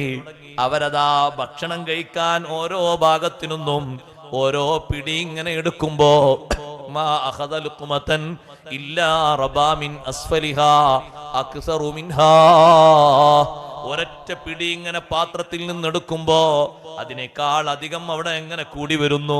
ഒരു പിടി എടുത്താൽ അവിടെ 2 പിടി അധികം വരുന്നു. 2 പിടി ഭക്ഷണം എടുക്കുമ്പോ അവിടെ അതാ 3 പിടി ഭക്ഷണം വരുന്നു. വർധനവ് ഇങ്ങനെ നേർക്ക് നേരെ കാണുകയാണ്. എടുക്കുന്നതിനനുസരിച്ച് ഭക്ഷണം ഇങ്ങനെ കൂടി വരുന്നു. കുറച്ചു കഴിഞ്ഞപ്പോ സിദ്ദീഖ് റളിയല്ലാഹു അൻഹു പാത്രത്തിലേക്ക് നോക്കി, കൊണ്ടുവന്ന് വെച്ചതിനേക്കാളും ഭക്ഷണം അധികമുണ്ടല്ലോ. ഉടനെ വിളിച്ചു തന്റെ ഭാര്യയെ, യാ ഉഖ്ത ബനി ഫിറാസ്, പെണ്ണെ ഒന്ന് വന്നു നോക്ക്, ഭക്ഷണം ഇതാ അധികരിച്ചിട്ടുണ്ട്. അബൂബക്കർ റളിയല്ലാഹുവിന്റെ ഭാര്യ വന്നു നോക്കിയിട്ട് പറഞ്ഞു, ഇത്ര ഭക്ഷണം ഞാൻ കൊണ്ടുവച്ചിട്ടില്ലല്ലോ, ഭക്ഷണം കുമിഞ്ഞുകൂടിയിട്ടുണ്ടല്ലോ, അധികരിച്ചിട്ടുണ്ടല്ലോ. നേർക്ക് നേരെ അവർ കാണുകയാണ് സഹോദരങ്ങളെ. ഇൽമിനെ ബഹുമാനിക്കുന്നവർക്ക് അള്ളാഹു നൽകുന്ന ബഹുമാനം, റിസ്ഖിന്റെ വർധനവ് നേർക്ക് നേരെ സിദ്ദീഖ് റളിയല്ലാഹു അൻഹു കാണുകയാണ്. സിദ്ദീഖ് റളിയല്ലാഹു അൻഹു ആ അതിഥികളോടൊപ്പം ഭക്ഷണം കഴിച്ച് അവര് സലാം പറഞ്ഞ് പിരിഞ്ഞുപോയി. സുബ്ഹി നിസ്കാരത്തിന് പള്ളിയിലെത്തിയപ്പോൾ നിസ്കാരം കഴിഞ്ഞ ശേഷം നബി സല്ലല്ലാഹു അലൈഹി വസല്ലം തങ്ങളോട് പറഞ്ഞു, അള്ളാഹുവിന്റെ റസൂലേ, ഇങ്ങനെ ഒരു സംഭവം ഇന്നലെ എന്റെ വീട്ടിലുണ്ടായി. എന്റെ വീട്ടിലേക്ക് തങ്ങൾ പറഞ്ഞയച്ച അതിഥികൾ ഭക്ഷണം കഴിക്കുമ്പോ ഭക്ഷണം ഇങ്ങനെ വർദ്ധിക്കുന്നത് ഞാൻ നോക്കിക്കണ്ടു. അവര് ഇവിടെയുണ്ട്, അവരും നോക്കിക്കണ്ടു. എന്റെ പത്നിയും അത് കണ്ടു. നല്ല ബറക്കത്തോടെ ഭക്ഷണം ഇങ്ങനെ വർദ്ധിച്ചു വരുന്നു. ഹബീബ് സല്ലല്ലാഹു അലൈഹി വസല്ലം തങ്ങൾ പറഞ്ഞു, അള്ളാഹു നിങ്ങൾക്ക് നൽകിയ ബറക്കത്താണ്, നല്ല ബറക്കത്തുള്ള ഭക്ഷണമാണ്. അതിന്റെ ബാക്കി വല്ലതും വീട്ടിലുണ്ടോ? ബറക്കത്തുള്ള ഭക്ഷണം തലേന്ന് കൊണ്ടുവന്ന് വെച്ചാലും പിറ്റേന്ന് കഴിക്കാൻ മനസ്സിലായില്ലേ? അങ്ങനെയാണ് പഴയ കാലത്തൊക്കെ പഴഞ്ചോറ് വെക്കല് അല്ലേ? അപ്പൊ പഴഞ്ചോറ് വെക്കുവോ? തലേന്ന് ഉറങ്ങിയ ചോറ് പിറ്റേന്ന് കഴിക്കാമെന്നതിന് ഹദീസിന്റെ തെളിവ് അതാ. നമ്മുടെ നാട്ടിൽ പഴയ കാലത്ത് പഴഞ്ചോറ് വെക്കാൻ തെളിവ് എന്ന് പറയല്. അതിന് ഇതന്നെ തെളിവാക്കിയത് ഹദീസ്. ഒരു വിഷയത്തിനൊന്നല്ല, 10-25 വിഷയങ്ങൾക്ക് ഇമാം ബുഖാരി റഹ്മത്തുള്ളാഹി അലൈഹി ഹദീസ് തെളിവായി കൊണ്ടുവന്നിട്ടുണ്ട്. അബൂബക്കർ റളിയല്ലാഹു അൻഹുവിന്റെ കറാമത്ത് മാത്രമല്ല സഹോദരങ്ങളെ, മുതഅല്ലിമീങ്ങളുടെ കറാമത്തും കൂടി ഈ വിഷയത്തിലുണ്ട്. അവരും കൂടി ഭക്ഷണം കഴിക്കുമ്പോഴാണല്ലോ വർദ്ധിച്ചത്. സിദ്ദീഖ് റളിയല്ലാഹു അൻഹു ഒരു പാത്രത്തിൽ കുറച്ച് ഭക്ഷണം എടുത്ത് നബി സല്ലല്ലാഹു അലൈഹി വസല്ലം തങ്ങളെ ഹദ്റത്തിലേക്ക് കൊണ്ടുവന്നു. സുബഹി നിസ്കാരം കഴിഞ്ഞ് ഈ സംഭവം പറഞ്ഞ ശേഷം ഹബീബ് സല്ലല്ലാഹു അലൈഹി വസല്ലം തങ്ങൾ കയ്യിൽ പിടിച്ച് ആ പാത്രത്തിൽ നിന്ന് ഭക്ഷണം കഴിച്ചു. തലേന്ന് ഉറങ്ങിയ ഭക്ഷണം പിറ്റേന്ന് കഴിക്കണം, തള്ളരുത്, ഒഴിവാക്കിയേക്കരുത്. ഇത് കഴിക്കാനുള്ളതാണ്. ഇതിനാണ് ഒഴിവാക്കുന്നത്. പഴയ കാലത്ത് വല്ലിപ്പാർക്കും പാപ്പാർക്കും ഒക്കെ ഉള്ള ആരോഗ്യത്തിന്റെ ഒരു രഹസ്യം കൂടി വന്നത് പഴഞ്ചോറ് കഴിക്കാന്നുള്ളത്. പഴഞ്ചോറ് അത് വേസ്റ്റ് കൊട്ടയിലേക്കുള്ളതല്ല, കഴിക്കാനുള്ളതാണ്. അതിലൊരു കേടുമില്ല. ബറക്കത്തിന്റെ ഭക്ഷണം, അങ്ങനെയുള്ള ഭക്ഷണങ്ങളൊക്കെ രാത്രിയുള്ളത് പിറ്റേന്നും കഴിക്കാന്ന് മനസ്സിലായി. ഇത് മുതഅല്ലിമീങ്ങൾക്ക് ഭക്ഷണം കൊടുക്കുമ്പോൾ നേർക്ക് നേരെ ബഹുമാനപ്പെട്ട അബൂബക്കർ സിദ്ദീഖ് റളിയല്ലാഹു അൻഹുവിന് ഉണ്ടായ അനുഭവമാണ്. ചെറുതല്ല, വലിയൊരു അനുഭവമല്ലേ? നിങ്ങൾ നോക്ക്, റിസ്ഖിൽ അല്ലാഹു തആല നൽകുന്ന ഒരു വിശാലതയാണ്.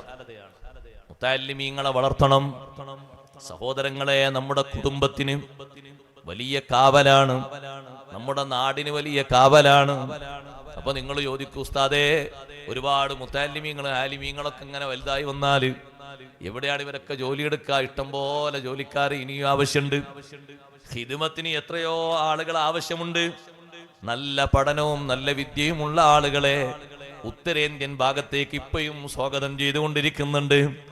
ഒരു ഭാഷാ നൈപുണ്യം ചെറിയൊരു നിലക്ക് നേടിയാൽ മതി. അത് വലിയൊരു കഠിനാധ്വാനമുള്ള പണിയല്ല. ഭാഷാ പഠനം നടത്തേണ്ടതുണ്ടല്ലോ. ഒരുപാട് ഭാഷകൾ പഠിച്ചിട്ടുണ്ടല്ലോ ബഹുമാനപ്പെട്ട ഇമാമുന ഷാഫി റളിയല്ലാഹു അൻഹു. മഹാന്മാരൊക്കെ അങ്ങനെ പഠിച്ചിട്ടുണ്ടല്ലോ. സെയ്ദ് ബിൻ സാബിത്ത് റളിയല്ലാഹു അൻഹു പഠിച്ചിട്ടില്ലേ പേർഷ്യൻ ഭാഷ? ആരാണ് ആ ഭാഷ പഠിക്കാൻ പറഞ്ഞത്? ഹബീബ് റസൂലുള്ളാഹി സ്വല്ലല്ലാഹു അലൈഹി വസല്ലം. ആരാണ് സെയ്ദ് ബിൻ സാബിത്ത് റളിയല്ലാഹു അൻഹു? കാത്തിബുൽ വഹ്യാണ്, വഹി എഴുതുന്ന മഹാനാണ് സെയ്ദ് ബിൻ സാബിത്ത് റളിയല്ലാഹു അൻഹു. അബൂബക്കർ സിദ്ദീഖ് റളിയല്ലാഹു അൻഹുവിന്റെ കാലത്ത് സിദ്ദീഖ് റളിയല്ലാഹു അൻഹു വലിയ പദവിയും സ്ഥാനവും കൊടുത്ത് അലങ്കരിച്ച മഹാനാണ്. സ്വഹാബിമാർക്കിടയിൽ സെയ്ദ് റളിയല്ലാഹു അൻഹു കാണുമ്പോ നിങ്ങൾക്ക് ഞങ്ങളെക്കാൾ വലിയ പ്രത്യേകതയുണ്ട്. എന്തേന്ന് ചോദിക്കുമ്പോ ജിബ്രീൽ അലൈഹിസ്സലാം വന്നാൽ ഞങ്ങൾ അന്വേഷിക്കുന്നതിന്റെ മുമ്പ് അള്ളാഹുവിന്റെ റസൂൽ ചോദിക്കുന്നത് ആരെയാണ്? നിങ്ങളെയല്ലേ സെയ്ദേ. അതുകൊണ്ട് നിങ്ങൾക്ക് വലിയ ബഹുമാനമുണ്ട്, വലിയ പ്രത്യേകതയുണ്ട്. നിങ്ങൾ കാത്തിബുൽ വഹയാണ്. നേർക്ക് നേരെ നബി സല്ലല്ലാഹു അലൈഹി വസല്ലം തങ്ങൾ ഓതിത്തരുന്നത് എഴുതിക്കൊണ്ട് തങ്ങളെ മുന്നിൽ രേഖപ്പെടുത്താൻ ഭാഗ്യം കിട്ടിയ മഹാനാണ്. ചെറിയ മഹത്വമുള്ള ആളല്ല. ആ മഹാനുഭാവനെ പേർഷ്യൻ ഭാഷ പഠിക്കാൻ, ഫാരിസി പഠിക്കാൻ നബി സല്ലല്ലാഹു അലൈഹി വസല്ലം നിങ്ങൾ പ്രത്യേകം നിർദ്ദേശിച്ചു. പഠിക്കേണ്ട കാര്യങ്ങളൊക്കെ പഠിച്ചെടുക്കണം. ഇൽമു പഠിക്കുന്നതിൽ, മുതഅല്ലിമീങ്ങളെ വളർത്തുന്നതിൽ, ആലിമീങ്ങളെ വളർത്തുന്നതിൽ എപ്പോഴും ഉത്സാഹം കാണിക്കുകയും അത് ആഖിറത്തിലേക്കുള്ള വലിയൊരു മുതൽക്കൂട്ടാണെന്ന് മനസ്സിലാക്കുകയും ജീവിതത്തിന്റെ അവസാനം വരെ ഇൽമിന് ഖിദ്മത്തെടുത്തുകൊണ്ട് ഇൽമുമായി ബന്ധപ്പെട്ട് കഴിയണം. മരിക്കാൻ നേരത്തും ബഹുമാനപ്പെട്ട ഹബീബ് റസൂലുള്ളാഹി സ്വല്ലല്ലാഹു അലൈഹി വസല്ലം തങ്ങൾ സഹാബിമാരെ കൂട്ടത്തിൽ മരണം ആസന്നമായവരോട് അവസാനം നിർവഹിക്കാൻ പറഞ്ഞ അമലും അവസാനം പങ്കെടുക്കാൻ വേണ്ടി പറഞ്ഞതും ഇൽമു പഠിക്കുന്ന വിഷയത്തിന് വേണ്ടിയാണല്ലോ. തങ്ങളെ തൊട്ടടുത്തിരിക്കുന്ന സ്വഹാബി കുറച്ചു നേരം കഴിഞ്ഞാലും മരണപ്പെടുമെന്ന് ജിബ്രീൽ അലൈഹിസ്സലാം വന്ന് വഹ്യ് കൊടുക്കുമ്പോ ഹബീബ് സല്ലല്ലാഹു അലൈഹി വസല്ലം തങ്ങൾ ആ സ്വഹാബിയെ വിളിച്ചുകൊണ്ട് വിവരം പറയുന്നു, നിങ്ങളിതാ കുറഞ്ഞ നേരം കഴിഞ്ഞാൽ നിങ്ങൾക്ക് മരണം സംഭവിക്കാൻ പോവുകയാണ്. ജിബ്രീൽ അലൈഹിസ്സലാം അത് വന്ന് എന്നോട് പറഞ്ഞിട്ടുണ്ട്. അല്ലാഹുവിന്റെ റസൂലേ, ഞാൻ ഏത് അമലാണ് ചെയ്യേണ്ടത്? ഹബീബ് സല്ലല്ലാഹു അലൈഹി വസല്ലം പറഞ്ഞത്, നിങ്ങൾ അപ്പുറത്തതാ ഹദീസ് ചർച്ച ചെയ്യുന്ന സ്വഹാബിമാര് ഇൽമു പഠിക്കുന്ന സംഘം കണ്ടില്ലേ, അവരെ കൂട്ടത്തിൽ ചേർന്നോളൂ. ജീവിതത്തിന്റെ അവസാനം ഇൽമുമായി ബന്ധപ്പെട്ട് കഴിഞ്ഞാൽ കിട്ടുന്ന അത്രയും വലിയ ഭാഗ്യം മറ്റൊന്നിനും കഴിയില്ല. അതുകൊണ്ടല്ലേ അബൂബക്കർ സിദ്ദീഖ് റളിയല്ലാഹു അൻഹു ജീവിതത്തിന്റെ അവസാന സമയം വിളിച്ചു വരുത്താൻ പറഞ്ഞു ഉമർ ഇബ്നുൽ ഖത്താബ് റളിയല്ലാഹു അൻഹുവിനെ. ഒരുപാട് വസിയത്തുകൾ ഇങ്ങനെ പകർന്നു കൊടുക്കുകയാണ്. ഉമർ ഇബ്നുൽ ഖത്താബ് റളിയല്ലാഹു അൻഹു അതൊക്കെ രേഖപ്പെടുത്തുകയാണ്. ഇൽമല്ലേ പറഞ്ഞു കൊടുക്കുന്നത്, എന്തെല്ലാം വിഷയങ്ങൾ പറഞ്ഞു കൊടുത്തു. ഉമറേ, ഫർളിന് വലിയ പരിഗണന കൊടുക്കണം. ഫർള് ഒരു ഭാഗത്ത് ബാക്കി വെച്ചിട്ട് സുന്നത്തുകൾക്ക് വലിയ പ്രാമുഖ്യം നൽകിക്കൂടാ. കാരണം ഫർളുകൾ പരിഗണിക്കാതെ സുന്നത്തുകൾ സ്വീകരിക്കപ്പെടൂല. ഫർളിന് വലിയ പരിഗണന കൊടുക്കണം. എന്തെല്ലാം ഫർളായ കാര്യങ്ങളുണ്ട്, ബാധ്യതകളുണ്ട്, അതിനല്ലേ മുഖ്യമായും പരിഗണന കൊടുക്കേണ്ടത്. നിസ്കാരത്തിന്റെ വിഷയം മാത്രമല്ലല്ലോ സഹോദരങ്ങളെ, എല്ലാ വിഷയത്തിലും സമ്പത്ത് ചെലവഴിക്കുന്ന വിഷയത്തിൽ വരെ ഫർളായ വിഷയങ്ങളല്ലേ മുൻഗണന കൊടുത്തു മുന്തിക്കേണ്ടത്. അതൊരു ഭാഗത്ത് ഇങ്ങനെ കെട്ടിക്കിടക്കുമ്പോ ഇപ്പുറത്തൊരുപാട് സുന്നത്തുകൾ നമ്മുടെ ബാധ്യതയായിട്ട് നമ്മൾ ഇങ്ങനെ നിറവേറ്റുന്നതിന് കാര്യമാത്ര പ്രസക്തമായ പരിഗണന കിട്ടുകയില്ല. ഉദാഹരണമായി പറഞ്ഞാൽ സക്കാത്ത് നിർബന്ധമായ വിഹിതം ഒരാളെ പെരടിയിൽ 10,000 15,000 ഉണ്ട്. റിലീഫായിട്ട് അയാൾ 100, 150, 200 ധാരാളം കൊടുക്കുന്നുണ്ട്. തങ്ങി നിൽക്കുന്നൊരു ഫർള് അപ്പുറത്തില്ലേ, സമയമായൊരു ഫർളുണ്ട്. അതിനെയാണ് മുഖ്യമായും പരിഗണിക്കേണ്ടത്. അതാണ് ഏറ്റവും ആദ്യമായി കൊടുത്തു വീട്ടേണ്ടത്. പിന്നെയല്ലേ ഈ സുന്നത്തും കാര്യങ്ങളൊക്കെ ശ്രദ്ധിക്കേണ്ടത്. ഉമർ ഇബ്നുൽ ഖത്താബ് റളിയല്ലാഹു അൻഹുവിന് വസിയ്യത്ത് നൽകുമ്പോ ആദ്യമായി സിദ്ദീഖ് റളിയല്ലാഹു അൻഹു നൽകുന്ന വസിയ്യത്താണ് ഫർളിനെ വല്ലാതെ പരിഗണിക്കണം. ഫർളിനെ ഒരു ഭാഗത്ത് ഉപേക്ഷിച്ചിട്ട് സുന്നത്തിന് കാര്യമായി പരിഗണന നൽകിക്കൂടാ. അപ്പോഴും ഇൽമുമായിട്ടാണ് ബന്ധപ്പെടുന്നത്. അവസാന സമയത്തും ഇൽമു പറഞ്ഞു കൊടുക്കുകയാണ് അബൂബക്കർ സിദ്ദീഖ് റളിയല്ലാഹു അൻഹു. അങ്ങനല്ലേ മഹാന്മാരൊക്കെ. ബഹുമാനപ്പെട്ട ഷെയ്ഖ് അബ്ദുൽ ഖാദിർ ജീലാനി ഖദ്ദസല്ലാഹു സിർറഹുൽ അസീസ് വഫാത്തിന്റെ നേരത്ത് മക്കൾ ചുറ്റും കൂടി നിൽക്കുന്നുണ്ട്. ആ മക്കൾക്കൊക്കെ വസിയത്ത് നൽകുകയാണ്. ഓരോ കുട്ടികളും എഴുതിയെടുക്കുകയാണ്. അബ്ദുൽ വഹാബുൽ ജീലാനി, അബ്ദുർ റസാഖുൽ ജീലാനി റളിയല്ലാഹു അൻഹു അടക്കം അവിടുത്തെ മക്കൾ 13 മക്കൾ. ആ മക്കളല്ലേ ലാസ്റ്റ് ശേഷിക്കുന്നുള്ളൂ. 49 മക്കളുണ്ട് ഷെയ്ഖ് ജീലാനി തങ്ങൾക്ക്. പക്ഷെ വഫാത്തിന്റെ നേരത്തെ അത്രേ ബാക്കിയുള്ളൂ. കുറേ മക്കൾ മരിച്ചു പോയിട്ടുണ്ട്. 10-13 മക്കള്. ആ മക്കള് ചുറ്റുഭാഗത്തുനിന്ന് വസിയത്ത് സ്വീകരിക്കുകയാണ്. കലിമ ചൊല്ലുന്ന ടൈം എത്തുന്നതിന്റെ മുമ്പ് വരെ ഇൽമു പറഞ്ഞു കൊടുക്കുക. അപ്പൊ ജീവിതത്തിന്റെ അവസാനം വരെ ബന്ധപ്പെട്ട് കഴിയാൻ പറ്റിയ ഏറ്റവും പ്രധാനപ്പെട്ട സംഗതി തഅല്ലുമുൽ ഇൽമാണ്. എല്ലാവരും അങ്ങനെ. നിങ്ങൾ നോക്ക്, ബഹുമാനപ്പെട്ട ഇമാം ശാഫിഈ റളിയല്ലാഹു തആല ഇശാഇന്റെ ശേഷമല്ലേ ഷാഫി ഇമാം റളിയല്ലാഹു അൻഹു വഫാത്താകുന്നത്. ഇശാ നിസ്കാരത്തിന് വാങ്ക് വിളിച്ചപ്പോൾ ശിഷ്യന്മാർ ചോദിച്ചു, ഉസ്താദെ ഞങ്ങൾ എന്താ ചെയ്യേണ്ടത്? അപ്പൊ ശിഷ്യന്മാരോട് പറഞ്ഞു, എനിക്കിപ്പോ ജമാഅത്തിന് വരാൻ കഴിയില്ല, നിങ്ങൾ ജമാഅത്ത് നിസ്കരിച്ച് വന്നോളൂ, എന്നിട്ടൊക്കെ ഞാൻ മരിക്കുള്ളൂ. അതിന് മുമ്പ് ഞാൻ മരിക്കുന്നു, നിങ്ങൾ ബേജാറാകണ്ട, ഇശാ നിസ്കരിച്ച് വന്നോളൂ. ഇശാ ജമാഅത്ത് കഴിഞ്ഞ് അവർ വന്നു. ശിഷ്യന്മാർ ചുറ്റും കൂടി ഉസ്താദിനോട് വസിയത്ത് ചോദിക്കുന്നു, വസിയത്ത് നൽകുന്നു. ആ വസിയത്തൊക്കെ നൽകിയ ശേഷം ഷാഫി ഇമാം റളിയല്ലാഹു അൻഹു ഒരു ചെറിയ മൗനത്തിലേക്ക് അങ്ങ് നീങ്ങുമ്പോഴേക്ക് ചുറ്റുഭാഗത്തും കൂടി നിൽക്കുന്ന ശിഷ്യന്മാർ യാസീനോത്ത് തുടങ്ങിക്കഴിഞ്ഞു. യാസീനോത്തിന്റെ ഇടയിൽ ഇമാം ഷാഫി റളിയല്ലാഹു അൻഹു വിടവാങ്ങുന്നു. സുബ്ഹാനല്ലാഹ്, എന്തൊരു സന്തോഷമുള്ള സന്ദർഭമാണ്. ഇൽമുമായി ജീവിതത്തിൽ നല്ല ബന്ധം സ്ഥാപിക്കണം, നല്ലോണം അറിവ് പഠിക്കണം, അറിവിനെ സഹായിക്കണം, അറിവുള്ളവരെ ബഹുമാനിക്കണം, അറിവിനെ സ്നേഹിക്കണം, മുതഅല്ലിമീങ്ങളെ വളർത്തണം. അത് ദീനിന്റെ വലിയൊരു ഖിദ്മത്താണ്. നിങ്ങൾ നോക്ക്, മദീനക്കാരിയായ ഒരു ഉമ്മ, ആ ഉമ്മ എത്ര വലിയ ഭാഗ്യവതിയായിരിക്കുമെന്നൊന്ന് ആലോചിച്ചു നോക്കൂ. എല്ലാ വെള്ളിയാഴ്ചയും സ്വഹാബത്ത് പറയാറില്ലേ, മദീനയിലുള്ളൊരു വല്യമ്മയുടെ കഥ, ഞങ്ങൾക്ക് വലിയ സന്തോഷമാണ് വെള്ളിയാഴ്ച വരുന്നത്. വെള്ളിയാഴ്ചയായാൽ രാവിലെ തന്നെ പള്ളിയിൽ എത്തിച്ചേരും. ജുമുഅ നിസ്കാരം കഴിഞ്ഞാൽ ഞങ്ങളെല്ലാവരും ഓടിച്ചെല്ലുന്നൊരു വല്യമ്മയുണ്ട്.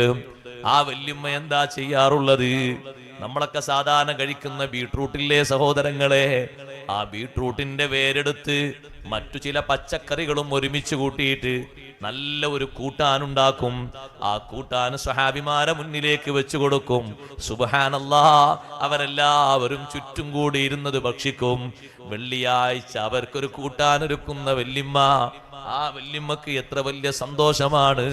നാളെ ആഖിറത്തിലെത്തുമ്പോ ഇൽമിന്റെ വാഹകരായ ഈ സ്വഹാബിമാര്, ലോകത്ത് മുഴുവനും ഇൽമി വിതരണം ചെയ്ത ഈ സ്വഹാബിമാര്, അവർക്ക് സുബ്ഹാനല്ലാഹ് നല്ല ഭക്ഷണം കൊടുക്കാൻ വെള്ളിയാഴ്ച വരുമ്പോ ഒരുങ്ങുന്ന വല്യമ്മ, ആ വല്യമ്മക്ക് ആഖിറത്തിൽ കിട്ടുന്ന സന്തോഷം ചെറുതല്ല, വലിയ സന്തോഷമാണ്.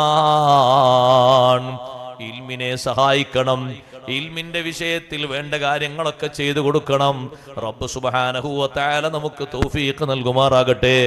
മുതഅല്ലിമിനെ സഹായിക്കുന്ന ആളുകൾക്ക്, മുതഅല്ലിമിനെ ബഹുമാനിക്കുന്ന ആളുകൾക്ക് അവർക്ക് ചെറിയ ബഹുമാനമല്ല.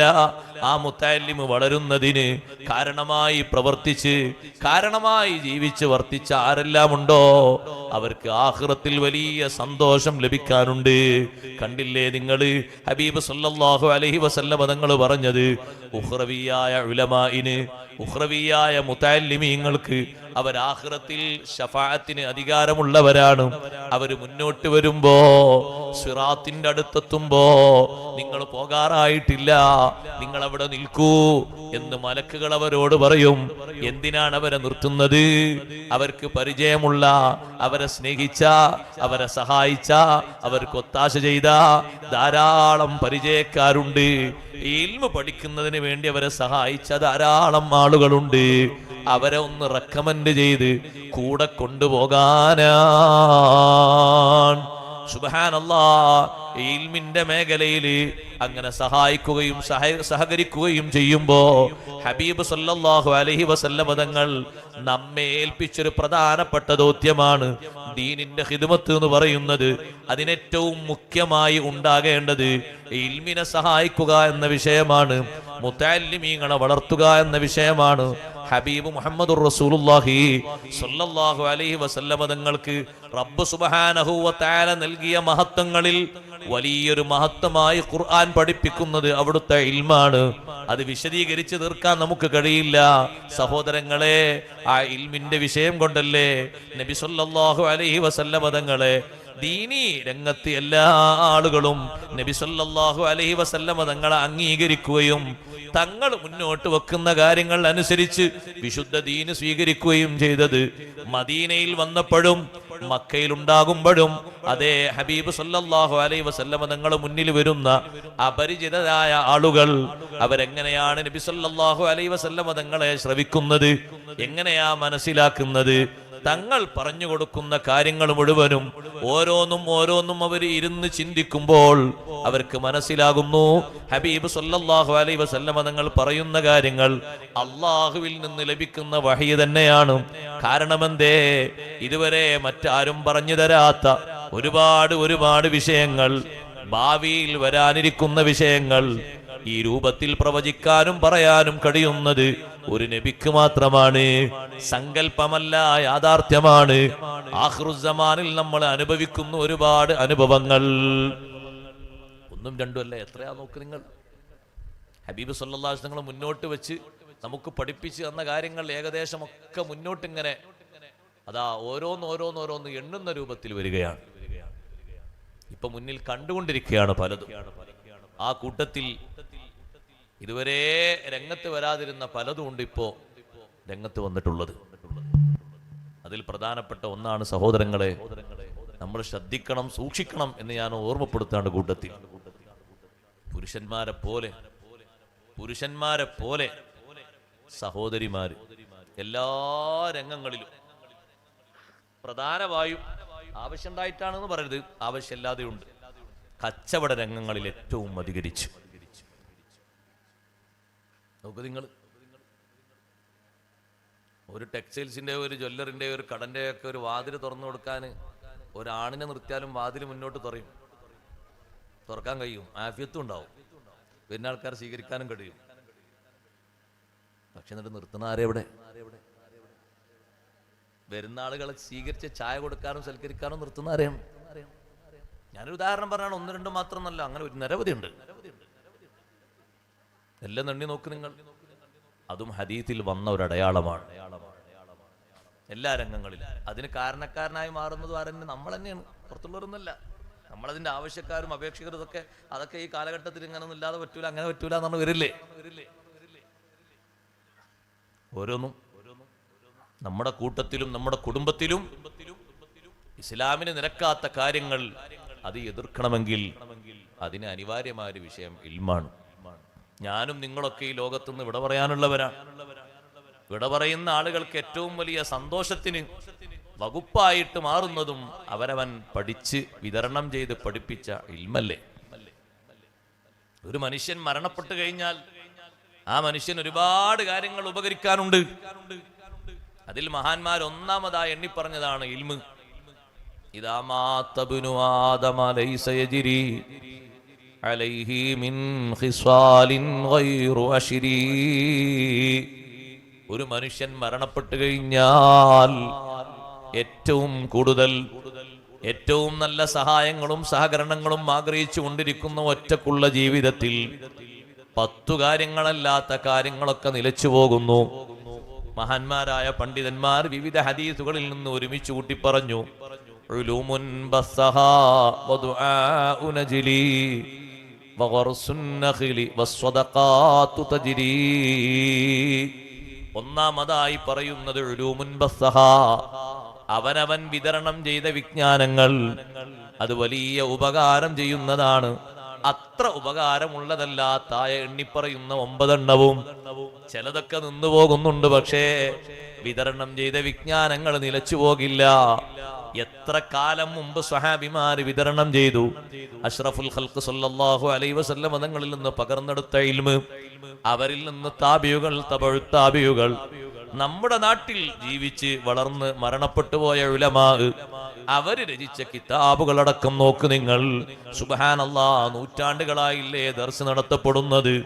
ഇപ്പോഴും ദർസ് നടത്തപ്പെട്ടുകൊണ്ടിരിക്കുന്നു, കാണാതെ പഠിപ്പിക്കപ്പെട്ടുകൊണ്ടിരിക്കുന്നു. വർഷങ്ങൾക്ക് മുമ്പ്, നൂറ്റാണ്ടുകൾക്ക് മുമ്പ് വഫാത്തായി പോയ മഹാനല്ലേ ഇമാമുൻ നവവി റളിയല്ലാഹു തആല അൻഹു, അവരെ കിതാബ് എല്ലാ ദിവസവും ദർസുകളിൽ ഓതിക്കൊണ്ടിരിക്കുകയല്ലേ. എത്രയാണ് അവർ വിതരണം ചെയ്ത വിജ്ഞാനങ്ങളുടെ സവാബ് ഓരോരുത്തർക്കും കിട്ടിക്കൊണ്ടിരിക്കുന്നത്, കയ്യും കണക്കുമുണ്ടോ? ഉലൂമുൻ ബസ്സഹാ, അവനവൻ വിതരണം ചെയ്ത വിജ്ഞാനങ്ങൾ, പഠിച്ചെടുക്കുന്ന വിജ്ഞാനങ്ങൾ മറ്റുള്ളവർക്ക് വിതരണം ചെയ്യണം. അതേ, അത് ആഖിറത്തിലേക്ക്, ഒറ്റക്ക് കഴിയുന്ന ജീവിതത്തിലേക്ക് ഏറ്റവും കൂടുതൽ ഉപകരിക്കുന്നതാണ്. അത്ര ഉപകരിക്കുന്നതല്ല താഴെ പറയുന്നത്. രണ്ടാമത്തത് നോക്ക് നിങ്ങൾ, ദുആഉ നജ്ലി, സന്താനങ്ങളുടെ പ്രാർത്ഥനയാണ്. അതവരുള്ള കാലത്തെ ഉണ്ടാകൂ, അത് കഴിഞ്ഞാൽ അത് കഴിഞ്ഞു. മക്കൾ ഉണ്ടാകുന്ന കാലത്തല്ലേ ദുആ ഉണ്ടാകൂ. അവര് മരണപ്പെട്ടാലോ ദുആ നിലച്ചില്ലേ.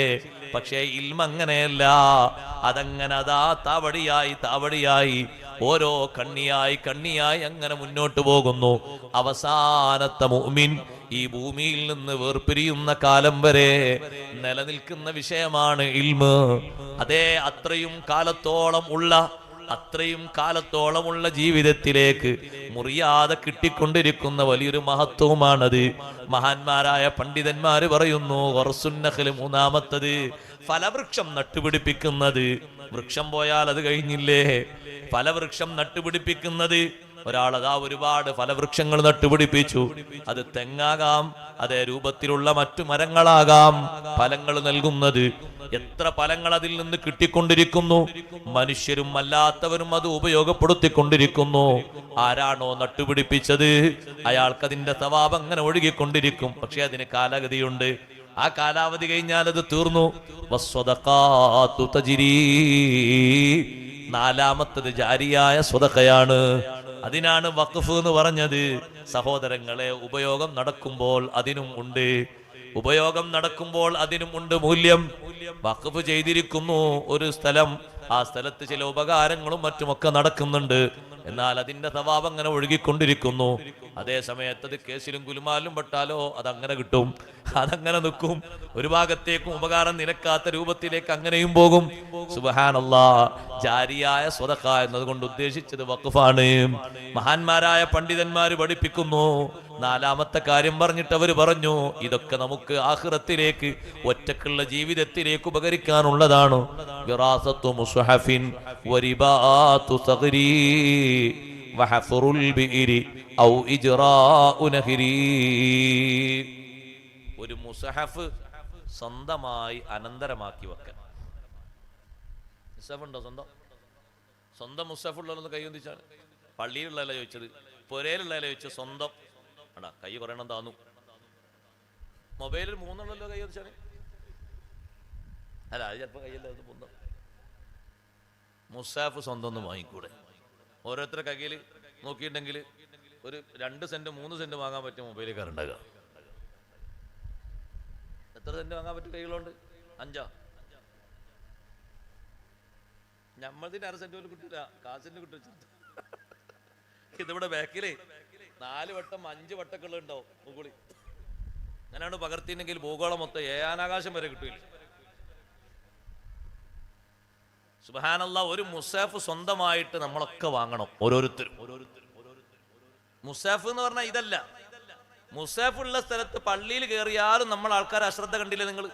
പള്ളിയിലൊക്കെ 100 കണക്കിന് 200 കണക്കിന് മുസ്ഹഫ് ഉണ്ടാകും. അപ്പോഴും കാണാം കുറെ എണ്ണം അങ്ങനെ അങ്ങോട്ടും ഇങ്ങോട്ടും, ഇങ്ങനെ അങ്ങോട്ട് നീക്കി, ഇങ്ങോട്ട് നീക്കി. ഒരു മര്യാദക്കേടല്ല. ആ കാണുന്ന മുസ്ഹഫിനോട് നമ്മൾ ചെയ്യുന്നൊരു സൂഉല്ലദബല്ലേ. ഇതെടുത്ത് കയ്യിൽ പിടിച്ച് ഓതിയാലും മുസ്ഹഫ് എടുത്ത് ഓതിയ കൂലിട്ടോ, ഓതിയ കൂലിട്ടും മുസ്ഹഫ് എടുത്ത് ഓതിയ കൂലിട്ടോ. ആരും ഉണ്ടല്ലോ, എല്ലാവരും ആ വിഷയത്തിനോട് അത്ര വിയോജിപ്പാണ്. അതുകൊണ്ട് ആരും ഉണ്ടാത്ത. ഇത് പറ്റും. ഒരു മരിച്ച വീട്ടിലൊക്കെ ചെല്ലുമ്പോൾ തെറ്റില്ലാതെ ഖുർആൻ ഓതാൻ, യാത്രയിലൊക്കെ വാഹനങ്ങളിലൊക്കെ ഓതാൻ, അതൊക്കെ ഒരു ഉപകാരമാണ്. എപ്പോഴും ഇപ്പോൾ ഉളൂ ഇങ്ങനെ ചിലപ്പം കൊണ്ടെടുക്കാൻ കഴിഞ്ഞില്ലാന്ന് വരുമല്ലോ, ഇപ്പോഴത്തെ കാലത്ത് പ്രത്യേകിച്ചും.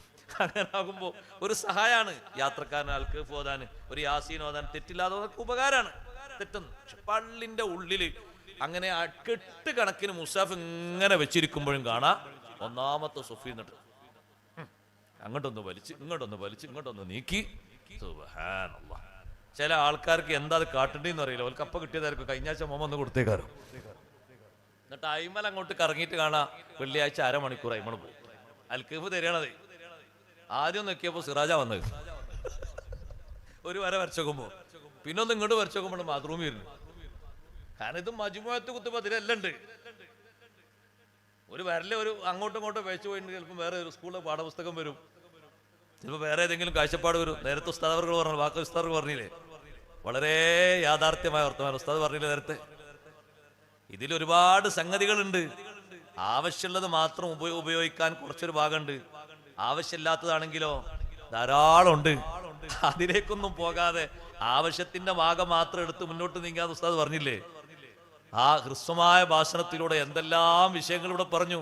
അള്ളാഹുടത്തേക്ക് ആഫിയത്തുള്ള ദീർഘായുസ്സ് കൊടുക്കട്ടെ. മുഴുവൻ നമ്മുടെ ഉലമാ സാദാത്തുക്കൾക്ക് അള്ളാഹു ആഫിയത്തുള്ള ദീർഘായുസ്സ് കൊടുക്കട്ടെ. നമ്മൾ മനസ്സിലാക്കണം, പള്ളിന്റെ ഉള്ളിലെത്തിയിട്ട് ഒരു മുസ്ഹാഫ് ഇങ്ങനെ കയ്യിലെടുത്ത് പിടിച്ച് ഓതിയൊന്നും ഇല്ലാന്ന് കുട്ടികൾ അതിനെന്നെ കൂല്ലേ, അതിപ്പോ എടുത്ത് പിടിച്ചിട്ട് കിട്ടുമോ? ഇല്ല. മുസ്ഹാഫ് എടുത്ത് ഇങ്ങനെ ഒരാൾ കയ്യിൽ വെച്ചു. മുസ്ഹാഫ് ഇങ്ങനെ തുറന്നിട്ടൊരു അൽക്കഫ് നോക്കി ഓതി, ഒരു യാസീനെ നോക്കി ഓതി. അതൊക്കെ എന്തൊരു ബഹുമാനമുള്ളതാണ്. സ്വന്തമായിട്ടൊരു മുസ്ഹാഫ് വേണം. വീടുകളിൽ നിന്ന് മുസ്ഹാഫ് കുറവാണ്. മരിച്ചു കഴിഞ്ഞാൽ അപ്പൊ പള്ളിയിലേക്ക് പിന്നെ ഫോൺ വരികയാണ്, അനൗൺസ്മെന്റ്, ഒരു 10-25 മുസ്ഹാഫ് കൊടുത്തേക്ക്.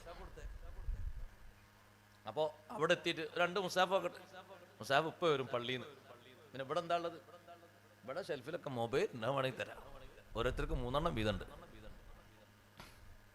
മുസാഫിന്റെ വീടുകളിൽ സുരക്ഷിതമായിട്ട് വെക്കണം. ഉള്ള മുസാഫ് നല്ല ചട്ട വെച്ച് സൂക്ഷിക്കണം. മുസാഫ് ഒരിക്കലും സഹോദരന്മാരെ നിന്ദിക്കുന്ന രൂപത്തിൽ ആക്രിക്കടയിൽ കൊണ്ടുപോകുന്ന ചാക്കിൽ ഒരിക്കലും ഉണ്ടാകരുത്. കാഫിറായി ചത്തുപോകും. അള്ളാഹു കാത്ത് രക്ഷിക്കട്ടെ. ഒരിക്കലും നമ്മളെ ഏർപ്പാടിൽ ഉണ്ടാകരുത് അങ്ങനെ. ഇപ്പൊ അടുത്ത് നമ്മളെ സുഹൃത്തിനെ വിളിച്ചു. ആക്രിക്കടക്കാരനായ ഒരു ഹൈന്ദവ സഹോദരൻ. അറബി എഴുത്ത് കണ്ടിട്ടാണ് ഞാൻ വിളിക്കുന്നത്. നിങ്ങളെ പള്ളിയിലും വീട്ടിലൊക്കെ ഉപയോഗിക്കുന്ന ഒരു ഗ്രന്ഥം തോന്നുന്നുണ്ട്, എനിക്ക് തൊടാൻ പേടിയായിട്ട്. ഒരു ചാക്കിൽ അങ്ങനെ 5 വന്നിട്ടുണ്ട്. അദ്ദേഹം ഓടിപ്പോയി നോക്കുന്ന സമയത്ത് മുസ്ഹഫാണ്. അലിഫ്ലാമീന്റെ മുമ്പുള്ള ഫാത്തിഹ പോലും അതിൽ നിന്നൊരു പേജ് പോലും പോയിട്ടില്ല. പിന്നെ എന്താ ഉള്ളത്? പഴക്കം കുറച്ചുണ്ട്. അതിന് ആ മുസ്ഹഫിനെക്കാളും പഴക്കല്ലേ ഈ നിൽക്കുന്ന ആൾക്ക്. ഒരു ചട്ട വെച്ച് ഭദ്രമാക്കിയിട്ട് ഓതുന്നില്ലെങ്കിൽ ഒന്ന് സുരക്ഷിതമാക്കി വെച്ചൂടെ? ഒരു ബഹുമാനം നൽകേണ്ടതിന് നിന്ദിക്കരുത്. അള്ളാഹുവിന്റെ കലാമായ ഖുർആനെ നിന്ദിക്കരുത്. പഴയതൊക്കെ കൊണ്ടുപോയിട്ട് ആരും കാണാതെ പള്ളിയിൽ കൊണ്ടുപോയി വെക്കുന്ന അങ്ങനെയുണ്ട് ചില ഏമാമാര്. അത് ചട്ട വെച്ച് ഭംഗിയാക്കി വൃത്തിയാക്കി കൊണ്ടുവന്ന് വെക്കുകയാണെങ്കിൽ ഒരു കാര്യം ഉണ്ടായിരുന്നു. ഒരു ചട്ട പെയിന്റ് ചെയ്യാന്ന് പറഞ്ഞാൽ അതിനത്ര ആനത്തരോളം പൈസ ഒന്നുമില്ല. നല്ല ആ പണി അറിയുന്ന മുത്താലിമീങ്ങൾ ഉണ്ടാകും പെയിന്റിങ് അറിയണേ. അവർക്കൊരു പെയിന്റിങ്ങിന് 100 രൂപ വെച്ചാൽ കൊടുത്തേക്ക് അവർ ശരിയാക്കി തരും. നല്ല ചട്ട വെച്ച് ഉഷാറാക്കി തരും. അതിനത്ര വലിയ തോന പണി നോക്കുക. പഴയ കാലത്ത് ഉസ്താദുമാർക്ക് കിതാബിനെ ഇന്നലെ ഹിദ്മയാണത്. നല്ല ചട്ട വാങ്ങിയിട്ട്, അതുപോലെ തന്നെ പശയൊക്കെ വാങ്ങിയിട്ട് അത് അങ്ങോട്ടും ഇങ്ങോട്ടും അതിന്റെ പേജുകളൊക്കെ റെഡിയാക്കി വെച്ച് ഒന്ന് തുന്നി ഭദ്രമാക്കിയിട്ട് ഒരു ചട്ട വെച്ച് ഒട്ടിച്ച് നല്ല ഉഷാറിലാക്കും. കുറേ കാലം അത് ഉപയോഗിക്കാൻ പറ്റും. കേടില്ലാത്ത രൂപത്തിൽ വൃത്തിയാക്കി സൂക്ഷിക്കണം. പേജ് അങ്ങോട്ടും ഇങ്ങോട്ടും പറഞ്ഞ് തുന്നം പാറിപ്പോകുന്ന രീതിയിലാകരുത് വീട്ടിലെ മുസാഫുകൾ. അത് ഗൾഫിൽ നിന്ന് ഉംറക്കും മറ്റൊക്കെ പുതിയ മുസാഫുകൾ കുറെ അങ്ങോട്ട് കൊണ്ടുവന്നപ്പോ പഴയതൊക്കെ മൂലക്കിട ആ സ്വഭാവം പറ്റൂല. ഒട്ടിക്കേണ്ടത് ഒട്ടിച്ച് വൃത്തിയാക്കി നല്ല ക്ലീൻ ആക്കി കൊണ്ടു നടക്കണം. കയ്യിലുള്ള രേഖകളൊക്കെ ഒരു വെള്ളം പോലും നനയാത്ത രൂപത്തിൽ ലാമിനേഷൻ ചെയ്തിട്ടില്ലേ? അല്ലേ? കാർഡുകൾ എത്ര ഉണ്ട്? 2, 3, 4. ഒന്ന് ആധാർ, ഒന്ന് അതിന്റെ അപ്പുറത്തുള്ള പാൻ കാർഡ്, ഒന്ന് മറ്റേ കാർഡ് ഒക്കെ ഭദ്രമാക്കിയിട്ടില്ലേ? ഇനി ഊക്കൻ മഴ പെയ്താലും കേടരില്ല. ഈ മുസാഫ് ഭദ്രമായി സൂക്ഷിച്ചതിന്റെ ബഹുമാനം കാത്തു സൂക്ഷിക്കണം. സഹോദരങ്ങളെ, ആ മുസാഫ് അനന്തരമാക്കി വെക്കുന്നത് ആഖിറത്തിലേക്ക് ഖബറിലേക്കുള്ള ഒരു അമലാണ്. വിറാസത്തു മുസാഫ്. മഹാന്മാരായ പണ്ഡിതന്മാർ പഠിപ്പിച്ചില്ലേ? ഹഫറുൽ ബിഇരി, കിണർ കുഴിക്കുന്നത്. സാധുക്കൾക്ക് കിണർ കുഴിച്ചു കൊടുക്കുക. അത് നമുക്ക് ഉപകരിക്കുന്ന, ഖബറിലേക്ക് ഉപകരിക്കുന്ന ഒന്നാണ്. കണ്ടില്ലേ ബഹുമാനപ്പെട്ട സഅദ് റളിയല്ലാഹു അൻഹു, അവിടുത്തെ ഉമ്മ പെട്ടെന്നല്ലേ മരണപ്പെട്ടു പോയത്. എന്റെ ഉമ്മ പെട്ടെന്ന് വഫാത്തായി പോയി നബിയെ. ഞാൻ ഉമ്മാന്റെ ഹദ്റത്തിൽ ഉണ്ടായിരുന്നില്ല, പുറത്തുപോയ സമയത്താണ്. സംസാരിക്കാൻ ഉമ്മാന്റെ ഹദ്റത്തിൽ ഞാൻ ഉണ്ടെങ്കിൽ എന്തെങ്കിലൊക്കെ സ്വതക്ക ചെയ്യാൻ വേണ്ടി നിർദ്ദേശിക്കുമായിരുന്നു. ഞാൻ ഉമ്മാന്റെ പേരിൽ സ്വതക്ക നൽകട്ടെയോ? ഉമ്മാക്ക് ഫലിക്കുമോ, ഉപകരിക്കുമോ? നബി സല്ലല്ലാഹു അലൈഹി വസല്ലം തങ്ങൾ പറഞ്ഞു, അതേ ഉപകരിക്കും. എന്താ നബിയെ ഞാൻ ചെയ്യാ നല്ല സ്വതക്ക? തങ്ങൾ പറഞ്ഞു, അൽമാഉ, വെള്ളമാണ്. ഒരു കിണർ കുഴിച്ചിട്ട് മഹാനവറുകൾ പറഞ്ഞു, ഹാദിഹി ലി ഉമ്മി സഅദിൻ, ഇതെന്റെ ഉമ്മാക്കുള്ള കിണറാണ്. സഅദ് റളിയല്ലാഹു അൻഹു ഉമ്മാന്റെ പേരിൽ ഒരു കിണറങ്ങ് കുഴിച്ചു നൽകി. കിണർ കുഴിച്ചു നൽകുന്നത് സാധുക്കൾക്ക് ഉപകരിക്കാൻ വേണ്ടി നൽകുന്നത് അത് ആഖിറത്തിലേക്ക് ഒറ്റക്ക് കിടക്കുന്ന ജീവിതത്തിലേക്ക് വലിയ ഉപകാരമാണ്. ഔ ഇജ്റാഉ നഹ്രി, അല്ലെങ്കിൽ സഹോദരങ്ങളെ, ഒരു വെള്ളത്തിന്റെ ചാലു പോകാൻ, ഒരു പൈപ്പ് പോകാൻ നല്ല സ്ഥലം ഒരുക്കി കൊടുക്കുന്നത്, വിട്ടുകൊടുക്കുന്നത് അതൊക്കെ ഉപകാരമാണ്. വലിയ ഉപകാരമാണ്. ആളുകൾക്ക് എന്തെങ്കിലുമൊക്കെ ഉപകാരം ചെയ്യാന്ന് പറഞ്ഞാൽ, നമ്മളെ പറമ്പിലൂടെ ഒരു വെള്ളപ്പൈപ്പ് ഇങ്ങനെ ഇതിലൂടെ പോകാൻ പറ്റൂല. അപ്പൊ വെള്ളപ്പൈപ്പ് അപ്പുറത്തും ഇപ്പുറത്തും ഇങ്ങനെ മുട്ടി നിൽക്കുകയാണ്. 8 മാസം തർക്കം തീരുന്നില്ല. അപ്പൊ അപ്പുറത്തുള്ള ആൾക്കാർ ഇപ്പുറത്തുള്ള ആൾക്കാർ ഒരുപോലെ ദ്വാരക്കുന്നു. പഠിച്ചോനെ, വെള്ളം ജനങ്ങൾക്ക് കിട്ടാതാകുന്നതിന് ഇയാളാണ് തടസ്സെങ്കിൽ ഇയാളെ പരിക്കൊന്നും ഏൽപ്പിക്കാതെ പെട്ടെന്ന് കൊണ്ടുപോകണം. ആ സ്ഥലം തീരുമാനാകും. അല്ലാതെ ആ പൈപ്പ് പോരണ്ടേ? ഒരടിയിലൂടെ ഒരു പൈപ്പ് പോകാനാണ് അത്ര തർക്കം. ഒരു വെള്ളത്തിന്റെ പൈപ്പല്ലേ, ജനങ്ങൾക്കുള്ള ഉപകാരല്ലേ? ആ പൈപ്പിലൂടെ വെള്ളം ഇങ്ങനെ കുടിച്ചുകൊണ്ടിരിക്കുന്നു, പോയിക്കൊണ്ടിരിക്കുന്നു. എത്ര ഉപകാരം കിട്ടുന്നത് ഖബറിലേക്ക്? ഒരുപാട് ഉപകാരം കിട്ടും. ബൈത്തുല്ലിൽ ഗരീബി ബനാഹു യഅ്വി ഇലൈഹി ഔ ബിനാഉ മഹല്ലി ദിക്രി. സാധുക്കൾക്ക് വേണ്ടി താമസിക്കാൻ നല്ലൊരു വീടുണ്ടാക്കി കൊടുക്കുക. അള്ളാഹു നൽകിയ സമ്പത്തിൽ നിന്ന് പാവപ്പെട്ട ആളുകൾക്ക് വേണ്ടി ഭവനം നിർമ്മിച്ചു കൊടുക്കുക. ദിക്ർ ചൊല്ലാനുള്ള കേന്ദ്രം പള്ളിയും മദ്രസയും സ്ഥാപനവും ഒക്കെ ആ പറഞ്ഞതിൽ പെട്ടു. ബിനാഉ മഹല്ലി ദിക്രി, ദിക്ർ ചൊല്ലാൻ വേണ്ടി മാത്രമുള്ള ദിക്ർ ഖാനകളുണ്ട്. തമിഴ്നാട്ടിലും മറ്റൊക്കെ പോയാൽ കാണാ ദിക്ർ ഖാന. അത് വർത്തമാനം പറയാൻ വേണ്ടി ചാവി തരൂല, ദിക്ർ ചൊല്ലാനാണ്. വർത്തമാനം പറഞ്ഞാൽ നല്ല കേൾക്കും വേണ്ടി വരും, കേട്ട് വരേണ്ടി വരും. ഷാറിലെ നല്ല വർത്താനം വേറെ. ദിക്ർ ചൊല്ലാൻ ചാവി തരും. അതിൻ്റെ ഉള്ളിൽ കയറിയ ഒരു കലാപം പറയാൻ പാടില്ല. കയറി ഇരിക്കുക, ദിക്ർ ചൊല്ലുക, ദ്വാരക്ക, ഇറങ്ങുക, പൂട്ടുക, ചാവി കൊടുക്കുക. അത് ദിക്ർ എല്ലാം വേണ്ടി ഉണ്ടാക്കിയതാണ്, ദിക്ർ ഖാനകളാണ്. ഈ മദ്രസയിലും അതുപോലെ തന്നെ ദർസിലും ഇതിലൊക്കെ പഠിപ്പിക്കുന്നത് ദിക്റുകളാണ്. ഇൽമു മുഴുവനും ദിക്റല്ലേ, അല്ലാഹുവിന്റെ ദിക്റുകളാണ്, ഖുർആനോത്തുകളാണ്. പള്ളി, മദ്രസ, സ്ഥാപനങ്ങൾ, ദർസ് അതൊക്കെ സംവിധാനിക്കുന്നത് അതിന്റെ ഭാഗമാണ്. പഴയ കാലത്ത് അങ്ങനെ സംവിധാനിച്ച് സ്ഥലം കൊടുത്തതും ബിൽഡിംഗ് ഉണ്ടാക്കിയതൊക്കെ അതിന്റെ ഭാഗമാണ്. ഇവിടെയും സൗകര്യങ്ങളൊക്കെ ഏറെ ആളുകൾ ചെയ്തു കൊടുത്തൊക്കെ അല്ലാഹു കബൂലാക്കട്ടെ. 10ാമതായിട്ട് എണ്ണിവ തഅലീമുൽ ലിഖുർആനിൻ കരീമി ഫഖുദ്ഹാ മിൻ അഹാദീസിൻ ബിഹസ്രി. ഖുർആനോത്ത് പഠിപ്പിക്കുക, മക്കൾക്കൊക്കെ ഖുർആനോത്ത് പഠിപ്പിക്കുക. നന്നായി ഓതാൻ, മഖ്റജ് അനുസരിച്ച് ഓതാനുള്ള ഓത്ത് പഠിപ്പിക്കുക. അത് ചെറിയവർക്കും വലിയവർക്കൊക്കെ പഠിപ്പിക്കാം. കുടുംബത്തിലെ സ്ത്രീകൾക്ക്, സഹോദരിമാർക്കൊക്കെ പഠിപ്പിക്കാം. ഖുർആൻ അറിയുന്ന ആള് മറ്റുള്ളവർക്ക് ഓതാൻ പഠിപ്പിക്കാം. ബാപ്പമാര്, ഉമ്മമാര് മക്കൾക്ക് ഖുർആനോത്ത് പഠിപ്പിക്കാം. ഉസ്താദുമാര് ചെയ്യുന്ന കർമ്മങ്ങളിൽ ഏറ്റവും മുഖ്യമായ കർമ്മമാണത് തഅലീമുൽ ഖുർആൻ, ഖുർആനോത്ത് പഠിപ്പിക്കുക എന്നുള്ളത്. ഇവർ ചെയ്യുന്ന അമലുകളിൽ ഏറ്റവും മുഖ്യമായതാണത്.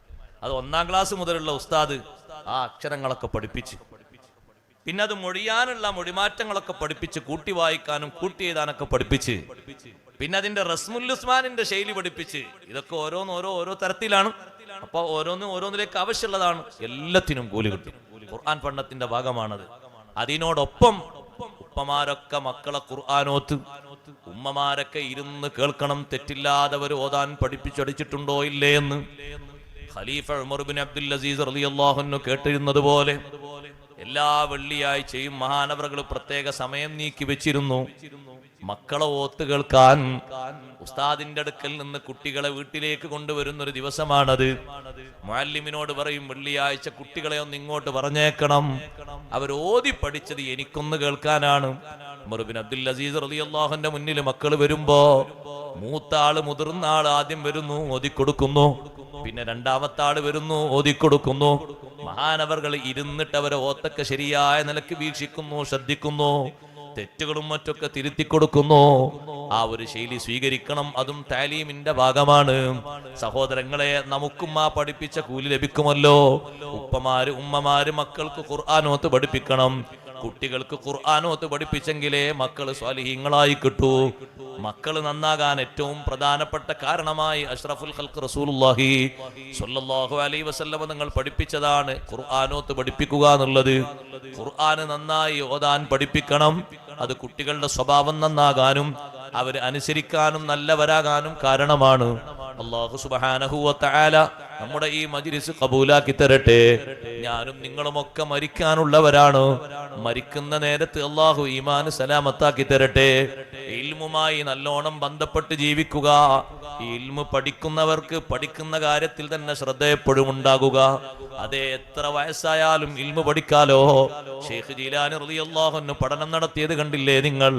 50 വയസ്സ് വരെ മഹാനവറുകൾ പഠനരംഗത്താണ്. സുബ്ഹാനല്ലാഹ്, എത്ര നീണ്ട വർഷക്കാലമാണ് ഇൽമു പഠിച്ചത്. ചെറിയൊരു പഠനം കൊണ്ട് നിർത്തിയില്ലല്ലോ. അതുകൊണ്ട് പഠിച്ച വിഷയവും പഠിക്കാത്ത വിഷയവും പ്രായം മാനിക്കാതെ എത്ര കാലവും പഠിക്കാം. വായിക്കുന്നതും കേൾക്കുന്നതും ശ്രദ്ധിക്കുന്നതും ഒക്കെ പഠനത്തിന്റെ ഭാഗമായി ജീവിതത്തിൽ ഓരോ ദിവസവും ഓരോ മസലയോ, ഓരോ ഹദീസോ, ഓരോ ചരിത്രമോ വായിച്ച് കേട്ട് ശ്രദ്ധിച്ച് പഠിച്ച് വിലയിരുത്തി അത് മനസ്സിൽ സൂക്ഷിക്കുക. ഇൽമു ധാരാളം പഠിക്കുന്നതും കേൾക്കുന്നതും നമ്മുടെ ഖൽബ് നന്നാകാനുള്ളൊരു പ്രധാനപ്പെട്ട കാരണമാണ്. ഖൽബിന് ഏറ്റവും കൂടുതൽ സൗന്ദര്യം കൊടുക്കേണ്ടത് ഇൽമു കൊണ്ടാണ്. ഖൽബിനുള്ള നൂറല്ലേ ഇൽമെന്ന് പറയുന്നത്. ആ ഖൽബിന് വെളിച്ചം കൂടി കിട്ടാനും ആത്മീയത വർദ്ധിച്ചു കിട്ടാനും ഇൽമാണ് ഏറ്റവും വലിയ സഹായകമായി വർത്തിക്കുന്നത്. ഇൽമുള്ള ആളുകളുടെ ഖൽബിന് എന്തൊരു വൃത്തിയാണ് സഹോദരങ്ങളെ, ചെറിയ വൃത്തിയല്ലല്ലോ. കണ്ടില്ലേ നിങ്ങൾ ബഹുമാനപ്പെട്ട ഇമാമുന ശാഫിഈ റളിയല്ലാഹു അൻഹു എത്ര വലിയ ആലിമാണ്. ശാഫി ഇമാമു തങ്ങളെ ഖൽബിന് എന്തൊരു ക്ലിയറാണ്. ഖൽബിന്റെ ക്ലിയർ എത്രയാണോ അതിനനുസരിച്ചാണ് റബ്ബ് സുബ്ഹാനഹു വ തആല നമ്മെ പരിഗണിക്കുന്നതും നമ്മെ നോക്കുന്നതും. ബിഖദരി തസ്ഫിയത്തിൽ ലിൽ ഖൽബി ഖാലിഖുഹു ഫീഹി തജല്ലാ സ്വഫാ അൽ ഖൽബി ഫൽതസിമി. തസ്ഫിയത്തുൽ ഖൽബിന്റെ കണക്കനുസരിച്ചാണ് റബ്ബ് സുബ്ഹാനഹു വ തആലയുടെ പരിഗണന. ശാഫി ഇമാം റളിയല്ലാഹു അൻഹുവോട് വന്നിട്ട് ശിഷ്യന്മാര് പറയുന്നു, ഉസ്താദേ നിങ്ങളെപ്പറ്റി അപ്പുറത്തതാ വലിയൊരു ആലിമ് നിങ്ങളെപ്പറ്റി പലതും പറഞ്ഞുകൊണ്ടിരിക്കുന്നു. മാത്രമല്ല നിങ്ങൾ മരിക്കാൻ വേണ്ടിയിട്ട് അവിടെ ദുആ ചെയ്യുന്നുണ്ട്. ഇമാം ഷാഫി റളിയല്ലാഹു അൻഹു മരിക്കാൻ വേണ്ടി അവിടെ മറ്റേയാള് ദ്വാരക്കുന്നുണ്ട്. നിങ്ങൾ മരിക്കണം, അല്ലെങ്കിൽ മാലിക് ഇമാം റളിയല്ലാഹുവിന്റെ ഇൽമൊക്കെ പോയി പോകുന്നാണ് ദുആഇന്റെ ബാക്കിയിലുള്ളത്. ശിഷ്യന്മാരത് വന്നു പറഞ്ഞപ്പോ ഇമാം ഷാഫി റളിയല്ലാഹു അൻഹു പറയുന്നു, സാരമില്ല, അദ്ദേഹത്തിന് അല്ലാഹു തആല മഗ്ഫിറത്ത് കൊടുക്കട്ടെ, അദ്ദേഹത്തിന് അല്ലാഹു തആല ദറജയേറ്റി കൊടുക്കട്ടെ. ഇമാം ഷാഫി റളിയല്ലാഹു അൻഹു പറഞ്ഞു, അതേ തമന്നാ ഉനാസുൻ അൻ അമൂതാ വ ഇൻ അമുത് ഫതിൽകാ സബീലുൽ ലസ്തു ഫീഹാ ബിഔഹദി. കുറച്ചാളുകൾ ഞാൻ മരിച്ചു കിട്ടണമെന്ന് ആഗ്രഹിച്ചു പോയി. സാരമില്ല, മരണം എനിക്ക് മാത്രമുള്ളൊരു മാർഗമല്ലല്ലോ. അങ്ങനെയാകുമ്പോഴല്ലേ ആ സന്തോഷത്തിന് കാര്യമുള്ളൂ. അതിൽ ഞാൻ ഒറ്റക്കല്ലല്ലോ പോകുന്നത്. ഞാൻ മരിക്കും പോലെ അവരും മരിക്കുമല്ലോ. എനിക്കവരോട് പരാതിയില്ല, അവരോട് എതിർപ്പില്ല. അവർക്ക് അല്ലാഹു മഗ്ഫിറത്ത് കൊടുക്കട്ടെ, അവരുടെ ആഗ്രഹം അല്ലാഹു സാധിപ്പിച്ചു കൊടുക്കട്ടെ. ശാഫി ഇമാം റളിയല്ലാഹു അൻഹു തിരിച്ചു ഒന്നും പറയാതെ മഗ്ഫിറത്തിന് റഹ്മത്തിന് ദുആ ചെയ്യുമ്പോ ശിഷ്യന്മാര് അത്ഭുതപ്പെട്ടു പോയി. അവരുടെ ഖൽബിന്റെ തെളിവാണ് സഹോദരങ്ങളെ ആ കണ്ടത്. പറഞ്ഞ ആളെ എതിർത്ത് പറയാനോ അയാളെ ചീത്ത പറയാനോ അയാളെ ശപിക്കാനോ ആക്ഷേപിക്കാനോ ഒന്നും ഉലമാ തയ്യാറാകാറില്ല.